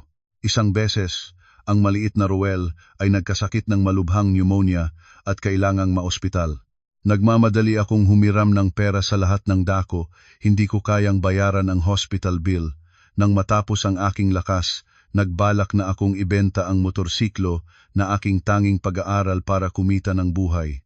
Sa sandaling iyon, ipinaalam ng doktor na may bayad na ang buong hospital bill ng aking anak. Tinanong ko ang nurse at sinabi nilang isang babae ang nagbayad ng hindi nagpapakilala. Alam ko na si Carmen iyon. Kahit sinabi niyang wala siyang pag-asa sa akin, sa likod-likuran ay tumulong siya sa akin nang matalo ako. Ang utang ng pagpapasalamat na ito, sa buhay na ito, ay hindi ko alam kung paano ko mababayaran. Lumipas ang panahon, lumaki ang mga anak ko ng may pagmamahal at aking pag-iingat. Kung minsan ay kulang sa material na bagay, ngunit napakabait at mahal ang tatay. Sa tuwing umuwi akong pagod mula sa trabaho, ang dalawa ay tumakbo palabas at yumakap sa aking mga paa, pinipiga ang aking balikat. Ang mga sandaling iyon ay nagpaparamdam sa akin na ako ang pinakamayamang tao sa mundo. Napagtanto ko na ang kaligayahan ay wala sa mga marangyang handaan, sa mga marangyang kotse o sa mga nag-aapuyang mga kerida. Ang kaligayahan ay nasa pinakasimple, pinakatapat na mga bagay na nasa tabi mo na dating wala akong habang pinapahalaga. Lumipas ang mga taon, malapit na akong maging 50 taong gulang, puting-puti na ang kalahati ng buhok ko, ang balat ay kulubot na sa araw at bagyo. Nagtatrabaho pa rin akong delivery rider, ngunit nakaipong bumili ng mas maayos na motorsiklo at nakakuha ng kaunting mas malaking paupahang silid para sa 3 kaming ama at mga anak. Sina Tino at Roel ay nasa unang baitang na. Ang dalawa ay maganda at matalino na mabuting mag-aaral. Ngayon ay araw ng pasukan. Nagpahinga ako ng umaga para ihatid ang mga anak sa paaralan. Nakatingin sa dalawa kong anak na nakasuot ng bagong uniforme, ang puso ko ay nang yumanig. Pagkatapos ihatid ang mga anak sa klase, nanatili akong sandali sa pintuan ng paaralan na nakamasid sa kanila. Biglang, isang marangyang sasakyan ang huminto sa harap ng pintuan. Bumukas ang pinto ng kotse at isang babae ang bumaba, humawak sa kamay ng isang magandang batang babae at pumasok sa paaralan. Si Carmen. 5 taong hindi nagkita. Si Carmen ay maganda pa rin, ang ganda ng isang babaeng may kasiyahan at tagumpay. Sa tabi niya ay isang middle-aged na lalaki, may hitsura ng isang edukado at maayos na tao. Maingat niyang dinadala ang bag ng bata, paminsan-minsan ay lumingon para tumingin kay Carmen ng may pagmamahal. Siya ang bagong asawa ni Carmen, isang propesor ng universidad na narinig ko na mula sa mga tao. Ang batang babae na kasama nila ay malamang na anak ng lalaki o mga anak nilang dalawa. Tinitingnan ang masayang pamilya, ang kasiyahan ay nangningning. Naramdaman ko ang pagdaloy ng lungkot, ngunit hindi inggit. Karapat-dapat sila sa kasiyahang iyon. Biglang lumingon si Carmen. Ang aming mga tingin ay nagsalubungan sa gitna ng maraming tao. Nag-atubili akong ibaling ang aking mukha ngunit si Carmen ay ngumiti na, isang magaang at payapang ngiti na para bang binabalik ang isang lumang kaibigan. Bahagya siyang tuminog ng ulo para batiin ako, pagkatapos ay lumakad papasok sa paaralan. Sa sandaling iyon, naramdaman kong ang puso ko ay gumaan. Lahat ng galit, lahat ng pagpapahirap mula sa nakaraan ay tila nabulag sa ngiting iyon. Si Carmen ay napatawad na ako o maaaring nakalimutan na niya ako tulad ng isang pinatid na peklat. Sinindihan ko ang makina ng motorsiklo at sumabay sa dumadaang tao. Ang buhay ko ay lumipas na sa bagong kabanata. Kahit wala na ang kayamanan at katanyagan, ngunit mayroon akong 2 mabuting anak, may matapat na trabaho para gawin. Nagbayad ako ng napakamahal na presyo para sa mga pagkakamali ng aking kabataan, ngunit ang presyong iyon ang nagturo sa akin na pahalagahan ang tunay na halaga ng buhay. Ako si Daniel, isang lalaking dating may lahat at nawalan ng lahat para matuklasan ang sarili muli mula sa mga abo. Ang kwento ko ay nagtatapos dito, ngunit ang buhay ay nagpapatuloy na may mga aral tungkol sa karma, pagmamahal at kapatawaran na dala ko habang nabubuhay pa. Ang aking kaparusahan. Patuloy. 2 linggo ang lumipas mula ng araw ng pasukan. Ang buhay ko ay nagpatuloy sa parehong ritmo ng pagod ngunit mapayapang pag-ikot. Umaga, ang paghahanda ng almusal para kina Tino at Roel. Tanghali, ang pagtatrabaho sa ilalim ng matinding init ng araw. Gabi, ang pag-aruga sa mga bata habang ginagawa nila ang kanilang mga takdang aralin sa ilaw ng iisang bombilya sa aming maliit na silid. Isang gabi, habang ginagawa ko ang mga takdang aralin ni Tino at Roel, biglang tinanong ng mas matanda sa dalawa, si Tino, nang walang anumang paunang babala, "Tatay, nasaan si nanay?" Napatigil ang aking kamay sa pagpipinta ng larawan na tinutulungan ko siyang gawin para sa kanilang art class, ang katanungang iyon. Nalaman ko na darating ang araw na ito, inihanda ko ang aking sarili para dito, ngunit sa sandaling narinig ko ito mula sa bunganga ng aking anak, naramdaman ko ang isang natatanging uri ng hapdi sa dibdib. Ang kapatid niyang si Roel ay tumigil din sa kanyang sulat at tumingin sa akin. Ang malalaking matang walang malisya ay puno ng katanungan at inosenteng pag-usisa. "Ano ang gusto ninyong malaman tungkol sa inyo, nanay?" Tanong ko ng dahan-dahan. Bumulong na, parang tinatabasan ang mga salita ng maingat tulad ng isang kiruhano. "Ang mga kaklase ko ay may mga nanay," sabi ni Tino. Ang boses ay hindi nagrereklamo kundi simpleng nagtatanong. Si Miguelito ay kasama ang kanyang nanay tuwing Sabado para sa ice cream. Si Teresa ay sinalubong ng kanyang nanay sa pintuan ng paaralan. "Bakit kami ay lagi kang kasama, tatay? Nasaan si nanay namin?" Huminga ako ng malalim. Tumingin ako sa 2 pares ng matang nakamasid sa akin, mga matang walang dungis at walang pagkakamali, mga matang na hindi pa nakaranas ng pag-aalala at pag-aaway. At sa harap ng mga matang iyon, naramdaman ko ang buong bigat ng kasalanan na aking ginawa sa nakaraan na kabanata ng aking buhay. "Ang inyong nanay," sabi ko ng dahan-dahan, "ay malayo, mayroon siyang sariling buhay." Pinili ko ang mga salita ng maingat, tulad ng isang manlalakad na pinipili ang bawat hakbang sa isang landas na puno ng mga bato. "Ngunit kayo ay mahal, ang bawat isa sa inyo ay minamahal, at ang tatay ninyo ay nandito at hindi aalis." Si Roel, ang mas mapayapang isa sa 2, ay tumayo mula sa kanyang upuan at lumapit sa akin. Inilagay niya ang kanyang maliit na kamay sa aking mukha at tumingin sa akin ng walang lihim na bagay. "Tatay, okay lang, mayroon kaming iyo." Ang mga salitang iyon ng isang 6 na taong gulang na bata ay tumilab sa aking puso tulad ng apoy sa tuyong dayami. Niyakap ko ang 2 sa aking mga bisig, iniapak ang aking noo sa kanilang mga ulo at pinahintulutan ang aking sarili ng isang sandaling maging mahina. "Salamat mga anak," bulong ko, "salamat sa inyo." Ang mga araw ay naging mga linggo at ang mga linggo ay naging mga buwan. Ang aking buhay bilang delivery rider ay patuloy, ngunit unti-unti ay nagsimulang magbago ang mga bagay-bagay sa paligid ko. Hindi sa isang malaking hakbang, kundi sa maraming maliit na pagbabago na hindi ko agad napansin. Una, Ito ang kilala ko sa merkado, ang mga negosyante sa Divisoria, sa mga palengke, sa mga opisina sa Ermita.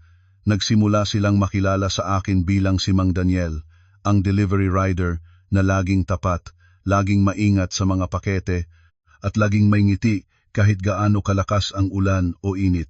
Isang araw, habang nag-aalat ako ng isang malaking kahon ng mga dokumento sa isang opisina sa Binondo, sinabihan ako ng sekretarya ng opisina, isang matandang babae na may mapagmahal na mukha, na umupo muna at uminom ng tubig. Mukha kang pagod, anak, sabi niya. Inaabot sa akin ang isang baso ng malamig na tubig at isang maliit na tinapay. Kumain ka muna. Tinanggap ko ang alok ng may buong pusong pasasalamat. Habang kumakain, nagsimula kaming mag-usap. Nalaman niyang dati akong negosyante, dati akong direktor ng isang kumpanya ng interior design. Nakinig siya ng walang paghatol, at pagkatapos ay bukas niyang sinabi, "Alam mo, ang aking asawa ay gumawa rin ng parehong bagay noon. Nang mawalan siya ng lahat, nagsimula siya bilang isang simpleng carpenter. Ngayon ay may sarili na siyang maliit na carpentry shop at masaya kaming dalawa," pahinto siya.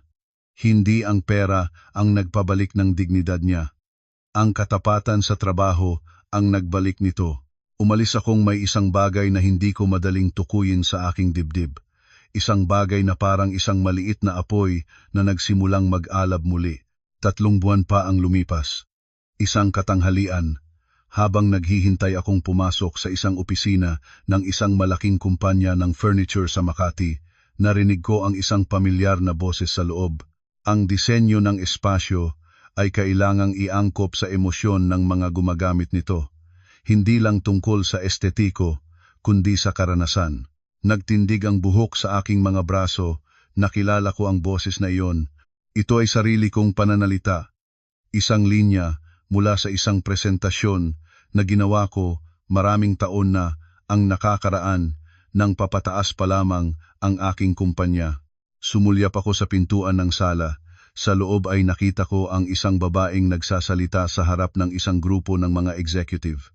Siya ay mapayapa, kumpiyansa, nakasuot ng simpleng ngunit eleganteng damit. Kilala ko ang postura na iyon. Kilala ko ang paraan ng pagtatayo at pagtingin sa aming mga kausap. Si Carmen.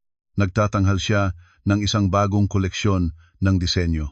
Ang mga larawan sa likod niya ay nagpapakita ng magagandang silid, mga espasyong puno ng liwanag at kulay na may pagsasama ng modernong estilo at tradisyonal na Filipino na elemento. Ang trabaho ay maganda, mas maganda pa, kaysa sa anumang ginawa naming dalawa noon. Hindi niya ako nakita. Lumakad akong tahimik sa labas, iniiwan ang kahon ng pakete sa reception desk at lumabas ng walang ingay. Habang naglalakad ako pabalik sa aking motorsiklo, naramdaman ko ang isang halo ng pagmamalaki at kahihiyan. Pagmamalaki, sapagkat ang babae na pinigilan ko noon ay lumago nang lumagpas sa aking pag-abot. Kahihiyan, sapagkat ako ang dahilan ng kanyang paglago, hindi dahil sa tulong ko, kundi dahil sa pag-alis ko sa kanyang buhay na nagbigay sa kanya ng kalayaan para mapalago ang kanyang sarili. Maaga pa ang araw nang makatanggap ako ng isang mensahe sa aking telepono. Ang numerong nagpadala ay hindi ko kilala, ngunit ang mensahe ay maikli at malinaw. "Daniel, ito si Claire. Gusto ko kang makita. Sana maaari tayo magkita ngayong Sabado sa Jollibee malapit sa aming paaralan. Nag-iisip ako ng maraming bagay na gusto kong tanungin sa iyo." Nanatiling hawak ko ang telepono sa matagal na sandali. Ang screen ay nagniningning sa aking mga mata, ngunit hindi ko nakikita ang mga salita dahil sa luha na mabilis na bumubuo sa aking mga mata. Si Claire, ang aking anak na babae. 13 taon na siya ngayon. Sa loob ng lahat ng taon ng aking pagkahulog, hindi ko kailanman tinanggal ang kanyang imahe sa aking isipan. Ang maliliit na kamay na dati ay humawak sa aking mga daliri. Ang ngiti na dating nagpapasaya ng aking umaga, bago pa man nagsimula ang lahat ng pagkakamali, tumugon ako kaagad. "Claire, handa akong pumunta. Lalabas ka ba ng 8:00? Habang maaari, nandoon na ako bago ka dumating." Ang sagot ay dumating pagkalipas ng ilang minuto. "Oo, tatay. 8:00. Tatay." Tinawag niya akong tatay. Sa araw ng Sabado, dumating ako sa Jollibee ng alas 7:30. Umupo ako sa isang sulok na mesa, iniutos ang isang baso ng sagot gulaman at naghintay. Ang aking mga kamay ay hindi mapakali, laging kinukuha ang tasa at inilalagay muli. Nang alas 8 na eksakto, pumasok si Claire sa pintuan. Tumingin siya sa paligid. At nang makita niya ako, sandaling natigil ang kanyang hakbang. Siya ay matangkad na. Hindi na ang maliliit na batang babae na lagi kong inaalalayan sa hagdan. Ngayon ay isa na siyang kabataang babae, may matataas na balikat at malalim na mga mata na nagpapaalala sa akin ng kay Carmen. Ang mga mata ni Carmen ng bata pa ito. Lumapit siya sa mesa, umupo sa tapat ko. Hindi siya ngumiti, ngunit hindi rin siya umiyak. Tumingin siya sa akin ng direkta, nang walang pagtatago, nang walang pagkukunwari. Tatay, sabi niya, handa na ako ngayong marinig ang totoo. Huminga ako ng malalim. Anong gusto mong malaman? Lahat. Kung bakit, kung paano nangyari ang lahat. Sinabihan na ako ni nanay ng ilang bagay, ngunit gusto ko ring marinig ang bahagi mo. Tumingin ako sa kanya, sa mukha ng isang bata na hindi naman naging bata ng matagal, na sa pilitan na lumago ng mabilis dahil sa mga pagkakamali ng mga taong mahal niya. At nagsimula akong magsalita. Hindi ako nag-imbento ng anumang katwiran. Hindi ako nagtangkang gawing maganda ang mga pangit na katotohanan. Sinabi ko sa kanya ang lahat, ng dahan-dahan, ng tapat, ng walang pagtatago, ang mga naging pagkakamali ko, ang mga tao ng pandaraya, ang kasakiman at pagmamataas na nagbulag sa akin sa mga bagay na tunay na mahalaga. Nakinig si Claire ng walang imik. Sa buong panahon ng aking pagsasalita, hindi siya gumalaw, hindi siya umiyak, hindi siya galit. Naroroon lamang siya, nakikinig, ang kanyang mga mata ay nakatitig sa akin nang may isang bagay na hindi ko maagap kung ano. Nang tapos na akong magsalita, tahimik siyang nanatili sa loob ng ilang sandali. Pagkatapos ay nagsalita siya. Alam ko na marami sa iyon, sabi niya ng dahan-dahan. Hindi ko lahat na unawaan noon, ngunit habang lumalaki ako, naiintindihan ko na. Ang mga tanong na hindi ko masagot ay unti-unting nasasagutan. Claire, handa akong tanggapin ang anumang galit o sama ng loob mo sa akin, sabi ko. Karapat-dapat ka sa lahat ng iyon. Tumingin siya sa kanyang mga kamay sa mesa. Hindi ako galit, tatay. Minsan noon ay galit ako, ngunit ngayon ay mas nalulungkot na lang ako. Para sa lahat ng bagay na sana ay hindi nangyari. Patawad, bulong ko. Alam ko na huli na, ngunit patawad. Isang mahabang katahimikan ang lumipas sa pagitan namin. Sa labas ng bintana, ang ingay ng kalye ay patuloy. Ang mga tao ay nagmamadali sa kanilang mga lugar. Ang mundo ay patuloy na umiikot nang walang pakialam sa malungkot na eksena sa loob ng fast food na iyon. Pagkatapos ay iniabot ni Claire ang kanyang kamay sa mesa at iginawad ang kanyang mga daliri sa aking mga daliri. Ang kamay ng isang kabataang babae sa mga kamay ng isang matandang lalaki na puno ng mga peklat at kalyo. Hindi kita patatawarin ngayon, tatay, sabi niya ng mahinahon. Hindi pa ako handa, ngunit hindi rin kita hihiwalayan ng tuluyan. Gusto ko lang alam mo iyon. Hindi ako makapagsalita. Hinigpit ko lamang ang kanyang kamay at tiniis ang luha na gusto nang tumulo. Lumipas ang isa pang buwan. Isang umaga, habang naghahanda ako ng almusal para kina Tino at Roel, kumatok ang aking pintuan. Nang binuksan ko ito, nakatayo doon si Miguel. Ngayon ay kakaiba ang hitsura niya.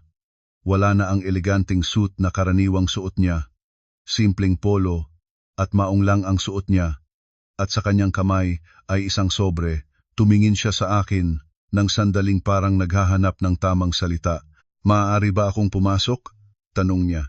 Nag-alinlangan ako sandali. Pagkatapos ay lumayo ako para hayaan siyang pumasok. Umupo siya sa iisang upuan sa aming maliit na sala, ang espasyong labis na kakaunti para sa 3 kaming tatay at mga anak, ngunit maayos at malinis. Paumanhin ako sa darating, sabi niya, nang wala sa oras, para sa lahat ng ginawa ko noon. Tumingin ako sa kanya. Ang ginawa mo noon ay protektahan ang iyong kapatid, hindi ko ito sinisi sa iyo. Ngunit ang paraan, sabi niya, ang paraan ay nagdulot ng labis na kahihiyan sa iyo. Naiisip ko ito, paminsan-minsan. Inihain niya ang sobre sa mesa. Dala ko ito para sa iyo mula kay Carmen. Ayaw niyang personal na dalhin ito, ngunit sinabi niyang kailangan mong makita ito. Kinuha ko ang sobre ng may pag-aalinlangan. Binuksan ko ito at inilabas ang nilalaman, isang sulat at isang maliit na tseke. Ang tseke ay para sa halagang 200,000 piso. Binasa ko ang sulat. Daniel, hindi ito charity. Huwag mo itong ituring na ganoon. Ito ay ang bahagi ng dibidendo na nararapat sa iyo mula sa mga tao ng trabaho mo sa kumpanya bago pa man ang lahat ng nangyari. Pinagkuwentuhan ko ang aming financial advisor at ito ang tamang halaga. Gamitin mo ito para sa mga bata, para kina Tino at Roel, hindi para sa iyong sarili. Kung hindi mo gustong gamitin para sa sarili, kahit na karapat-dapat ka rin. Carmen, inilapat ko ang sulat sa mesa. Tumingin ako sa tseke. 200,000 sa kasalukuyang buhay ko. Ang halagang iyon ay napakalaki. Katumbas ito ng mahigit 3 buwan ng aking kita. Tinatanggap mo ba? Tanong ni Miguel. Matagal akong nanahimik. Pagkatapos ay tumango ako ng isa para sa mga bata. Tumango rin si Miguel. Tumayo siya para umalis, ngunit sa pintuan ay lumingon siya. Ang mga bata, sina Tino at Roel, gusto ni Carmen na makita sila balang araw kung handa ka na para doon. Hindi ako sumagot kaagad, ngunit hindi rin ako tumanggi. 1 buwan pagkatapos ng pagbisita ni Miguel, isang malaking pagkakataon ang dumating sa aking buhay mula sa pinakahindi inaasahang lugar. Isang araw, habang naghihintay ako ng susunod na order sa aking motorsiklo sa labas ng isang malaking gusali sa Rockwell, lumapit sa akin ang isang lalaki. Katangkad ko, may maitim na buhok na nagsisimula ng mag-abuhin sa mga gilid, nakasuot ng simpleng damit, ngunit may karisma ng isang taong sanay sa pamamahala. Ikaw ba si Daniel Reyes? Tanong niya. Nag-alinlangan ako. Sa nakaraang ilang taon, ang pagtatanong ng tao sa aking pangalan ay madalas na nangangahulugang may problema. Oo, sino ka? Ako si Architect Bernardo Castillo. Iniabot niya ang kanyang business card. Dati kong kasama si Daniel Reyes na isang interior designer sa Maynila. Ikaw ba iyon? Kinuha ko ang business card. Bernardo Castillo. Nakita ko ang pangalan sa card. Senior partner, Castillo at Reyes Design Group. Anong Reyes? Tanong ko. Carmen Santos Reyes. Kilala mo siya. Sabi niya maaaring makita kita dito ngayon.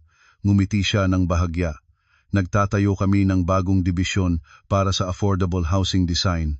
Kailangan namin ng isang taong may karanasan sa construction at design, ngunit may rason din para magtrabaho ng mahusay. Naghahanap kami ng project coordinator. Tumingin ako sa kanya ng matagal. Sinugo ka ni Carmen para alukan ako ng trabaho. Sinabihan niya ako na may tao siyang kilala na posibleng interesado. Hindi niya sinabi kung ikaw. Nagbigay lang siya ng impormasyon kung saan kita mahahanap. Itinaas niya ang kanyang mga kamay. Kung gusto mong i-take personally ito, maunawaan ko. Ngunit kung gusto mo ang trabahong ito, ang aming opisina ay bukas-bukas ng umaga. Lumakad siya bago pa man ako nakapagbigay ng sagot. Nakatayo akong matagal sa tabi ng aking motorsiklo, hawak ang business card, ang hangin ng Makati ay dumadaan sa aking buhok, si Carmen. Kahit sa pagkakataon na ito, nandoon pa rin siya sa likod-likuran. Hindi nagpapakita, hindi nagpapahayag ng kondisyon, ngunit tahimik na nagtutulak ng pintuan na akmang sukat para sa akin. Pumunta ako sa opisina ni Architect Castillo kinabukasan. Ang interview ay tumagal ng 2 oras. Hindi siya nagtanong tungkol sa nakaraan ko sa labas ng trabaho.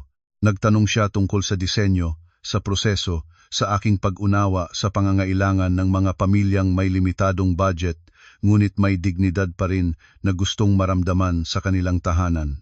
Ang mga tanong na iyon ay mga tanong na hindi ko inaasahan na masasagot ko ng maayos. Ngunit habang sumasagot ako, napagtanto ko na ang mga taon ng pagiging delivery rider, ng pakikipag-ugnayan sa lahat ng uri ng tao, sa lahat ng sulok ng lungsod, ay nagbigay sa akin ng isang pag-unawa na hindi ko mayroon noon. Nakita ko na ang mga bahay ng mga tao, hindi lamang ang magagandang mga bahay ng mayayaman, kundi ang mga maliit na silid sa mga lugar tulad ng lugar kung saan ako nakatira, kung saan ang espasyo ay limitado, ngunit ang pag-asa ay malawak. Sinabi ni Carmen na, dati kang napakahusay na designer, sabi ni Architect Castillo sa pagtatapos ng interview. Ngunit hindi iyon ang dahilan kung bakit isinaalang-alang kita para dito, dahil sa iyong sagot sa aking mga tanong. Ang taong nakakaunawa sa klase ng disenyo na aming kailangan ay hindi isang taong lumaki sa karangyaan. Ito ay isang taong naranasan ang dalawang mundo. Nagtatrabaho ako sa Castillo at Reyes Design Group simula ng susunod na linggo. Ang unang araw ng trabaho ay hindi naging madali. Hindi dahil sa trabaho mismo, kundi dahil sa lugar ng opisina. Ito ay nasa parehong gusali kung saan ang kumpanya ni Carmen ay may opisina. Sa loob ng ilang linggo, palagi kaming nagkikita sa lobby, sa elevator, sa cafeteria. Palagi kaming nagpapangiti ng magalang, palagi kaming nagbabatian ng maikli, at palagi kaming nagpapatuloy sa aming mga direksyon. Hindi pa kami handa para sa mas mahabang usapan, at pareho naming alam iyon. Ngunit isang hapon, nang papauwi na ako mula sa opisina, naabutan ko si Carmen na nakatayo sa labas ng gusali habang naghihintay ng kanyang sasakyan. Umuulan ng malakas at isa lang ang malaking payong niya na hindi sapat para sa dalawa. Huminto ako sa tabi niya, nagtatangkang maghanap ng takip. Daniel, sabi niya. Carmen, isang sandali ng katahimikan. Sa paligid namin ay ang tunog ng malakas na ulan. Kumusta na sila? Tanong niya, nang walang pangalan. Ngunit alam naming dalawa kung sino ang tinutukoy niya. Mabuti na sina Tino at Roel. Si Tino ay nagwagi ng spelling bee sa kanyang klase kamakailan. Si Roel ay nagsimulang matuto ng drawing. Ngumiti ako ng bahagya. Mahal niya ang kulay asul. Lahat ng kanyang mga gawa ay pulos asul. Nagliwanag ang mukha ni Carmen ng kaunti. Siya pala ang aking pinakaminahal na kulay din noong bata pa ako. Hindi kaming nagsalita ng ilang sandali.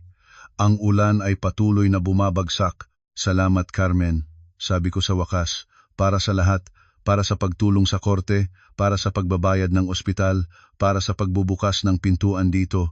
Iniling ko ang aking ulo. Hindi ka kailangang gumawa ng kahit isa sa mga iyon, ngunit ginawa mo pa rin. Tumingin siya sa akin. At sa unang pagkakataon sa maraming taon, nakita ko ang ilang bagay sa kanyang mga mata na hindi masyadong malamig at hindi masyadong malayo.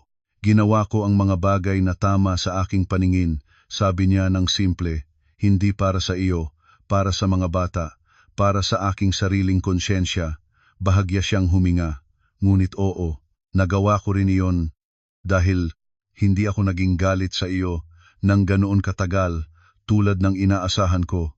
Dumating ang kanyang sasakyan sa harap namin. Lumakad siya papasok, pagkatapos ay lumingon sandali. Alagaan mo ang sarili mo, Daniel. Pumasok siya sa kotse at umalis. Nanatili akong nakatayo sa ulan, ngunit ngayon ay hindi na ako nakaramdam ng lamig. Isang taon ang lumipas mula ng araw na iyon.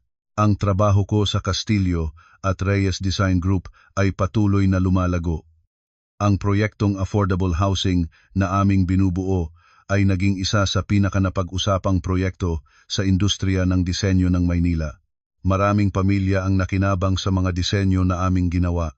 Ang mga espasyong dati ay magaslaw at mahirap na tirahin ay naging maayos at komportable, hindi dahil sa malaking pera, kundi dahil sa matalinong disenyo at pag-unawa sa tunay na pangangailangan ng mga tao. Kaya naman, nang isang araw ay tinawag ako ni Architect Castillo sa kanyang opisina, hindi ko inaasahan ang sasabihin niya. Nais kaming mag-alok sa iyo ng isang partnership position sa kumpanya, sabi niya ng diretso. Hindi ito dahil sa iyong nakaraan o sa iyong koneksyon kina Carmen. Ito ay dahil sa iyong trabaho sa nakaraang taon. Ang aming mga kliyente ay palagi kang hinahanap. Ang iyong pag-unawa sa kanilang pangangailangan ay hindi mapagpapalitan. Umupo akong napatayo sa harap ng alok na iyon. Partnership. Isang taon na ang nakakaraan, ako ay natutulog sa sofa ni Jasmine. 2 taon na ang nakakaraan, ako ay naglakad sa kalye na walang piso sa bulsa. 3 taon na ang nakakaraan, Nakatayo akong katabi ng aking mga maleta sa ulan sa harap ng bahay na hindi na akin. Magpapaisip muna ako, sabi ko. Siyempre, sabi ni Architect Castillo, ngunit alam mo ang aking sagot kapag handa ka na. Nang gabing iyon, habang naghihintay na matulog sina Tino at Ruel, umupo akong sa maliit na balkonahe ng aming silid. Sa kalye sa ibaba, ang buhay ng lungsod ay patuloy. Ang mga tao ay dumadaan, ang mga ilaw ay nagniningning. Iniisip ko ang panahon nang nakatayo ako sa tuktok ng lahat, nang may kotse, nang may villa, nang may kumpanya, nang may lahat ng bagay na inakala ko ay kailangan ko para maging masaya. At nang hindi ako masaya, nang naghahanap pa rin ako ng isang bagay na hindi ko mahanap kahit saan. Ngayon ay mayroon akong 2 anak na tutulog sa kama sa likod ko, pagod mula sa isang araw ng pag-aaral at paglalaro. Mayroon akong trabahong nagbibigay ng dignidad at layunin. Mayroon akong isang anak na babaeng unti-unting nagbubukas ng kanyang puso sa akin muli, ng mabagal at maingat tulad ng isang bulaklak na nagbubukas sa malamig na umaga. At mayroon akong isang lumang asawang, kahit na siya ay nasa iba ng mundo, ay hindi kailanman ganap na nag-alis ng kanyang malasakit. Ang partnership ay hindi na ang pinakamahalaga sa lahat ng ito. Ngunit ito ay isang senyales na ang daan pabalik sa dignidad ay tunay, na posible ang pagbabago, na ang isang taong nawala ang lahat ay maaari pa ring makakita ng bagong paraan pasulong. Tatay, ang tinig ng bata mula sa loob. Si Ruel, ang mas bata sa 2, ay nagising. Matutulog ka na ba? Oo anak, tumayo ako at pumasok. Matutulog na tayo. Humindig ako sa gitna ng silid, nakatingin sa 2 batang ito na natutulog sa iisang higaan. Ang kanilang mga mukha ay mahinahon at walang pag-aalala. Ang mga mukha ng mga batang wala pang alam sa pagiging malupit ng mundo. At ito ang aking responsibilidad na panatilihing ganoon ang kanilang mundo ng kasing matagal ng maaari ko. Hindi na ako ang dating Daniel. Hindi na ako ang lalaking puno ng pagmamataas at kasakiman at pagnanasa. Ngunit hindi rin ako ang Daniel na natumba at nawalan ng lahat. Ako ay isang bagong Daniel, isang lalaking natuto mula sa mga bumagsak na pader ng kanyang sariling kayabangan. Isang lalaking nagsimulang muli, hindi sa karangyaan, kundi sa pagmamahal ng kanyang mga anak at sa muling pagtuklas ng kanyang sariling dignidad. At sa lahat ng mga aral na dinala sa akin ng masakit na karanasan, ito ang pinakamahalaga. Ang tunay na yaman ay hindi ang iyong ipon sa bangko o ang titulo sa iyong pangalan o ang sukat ng iyong bahay. Ang tunay na yaman ay ang alam mong sa pagtatapos ng bawat araw, may mga taong nagmamahal sa iyo at ikaw ay nagmamahal sa kanila. Hindi dahil sa interes, hindi dahil sa pera, kundi dahil nandoon ka at nandoon sila. At tama ang lahat ng iyon.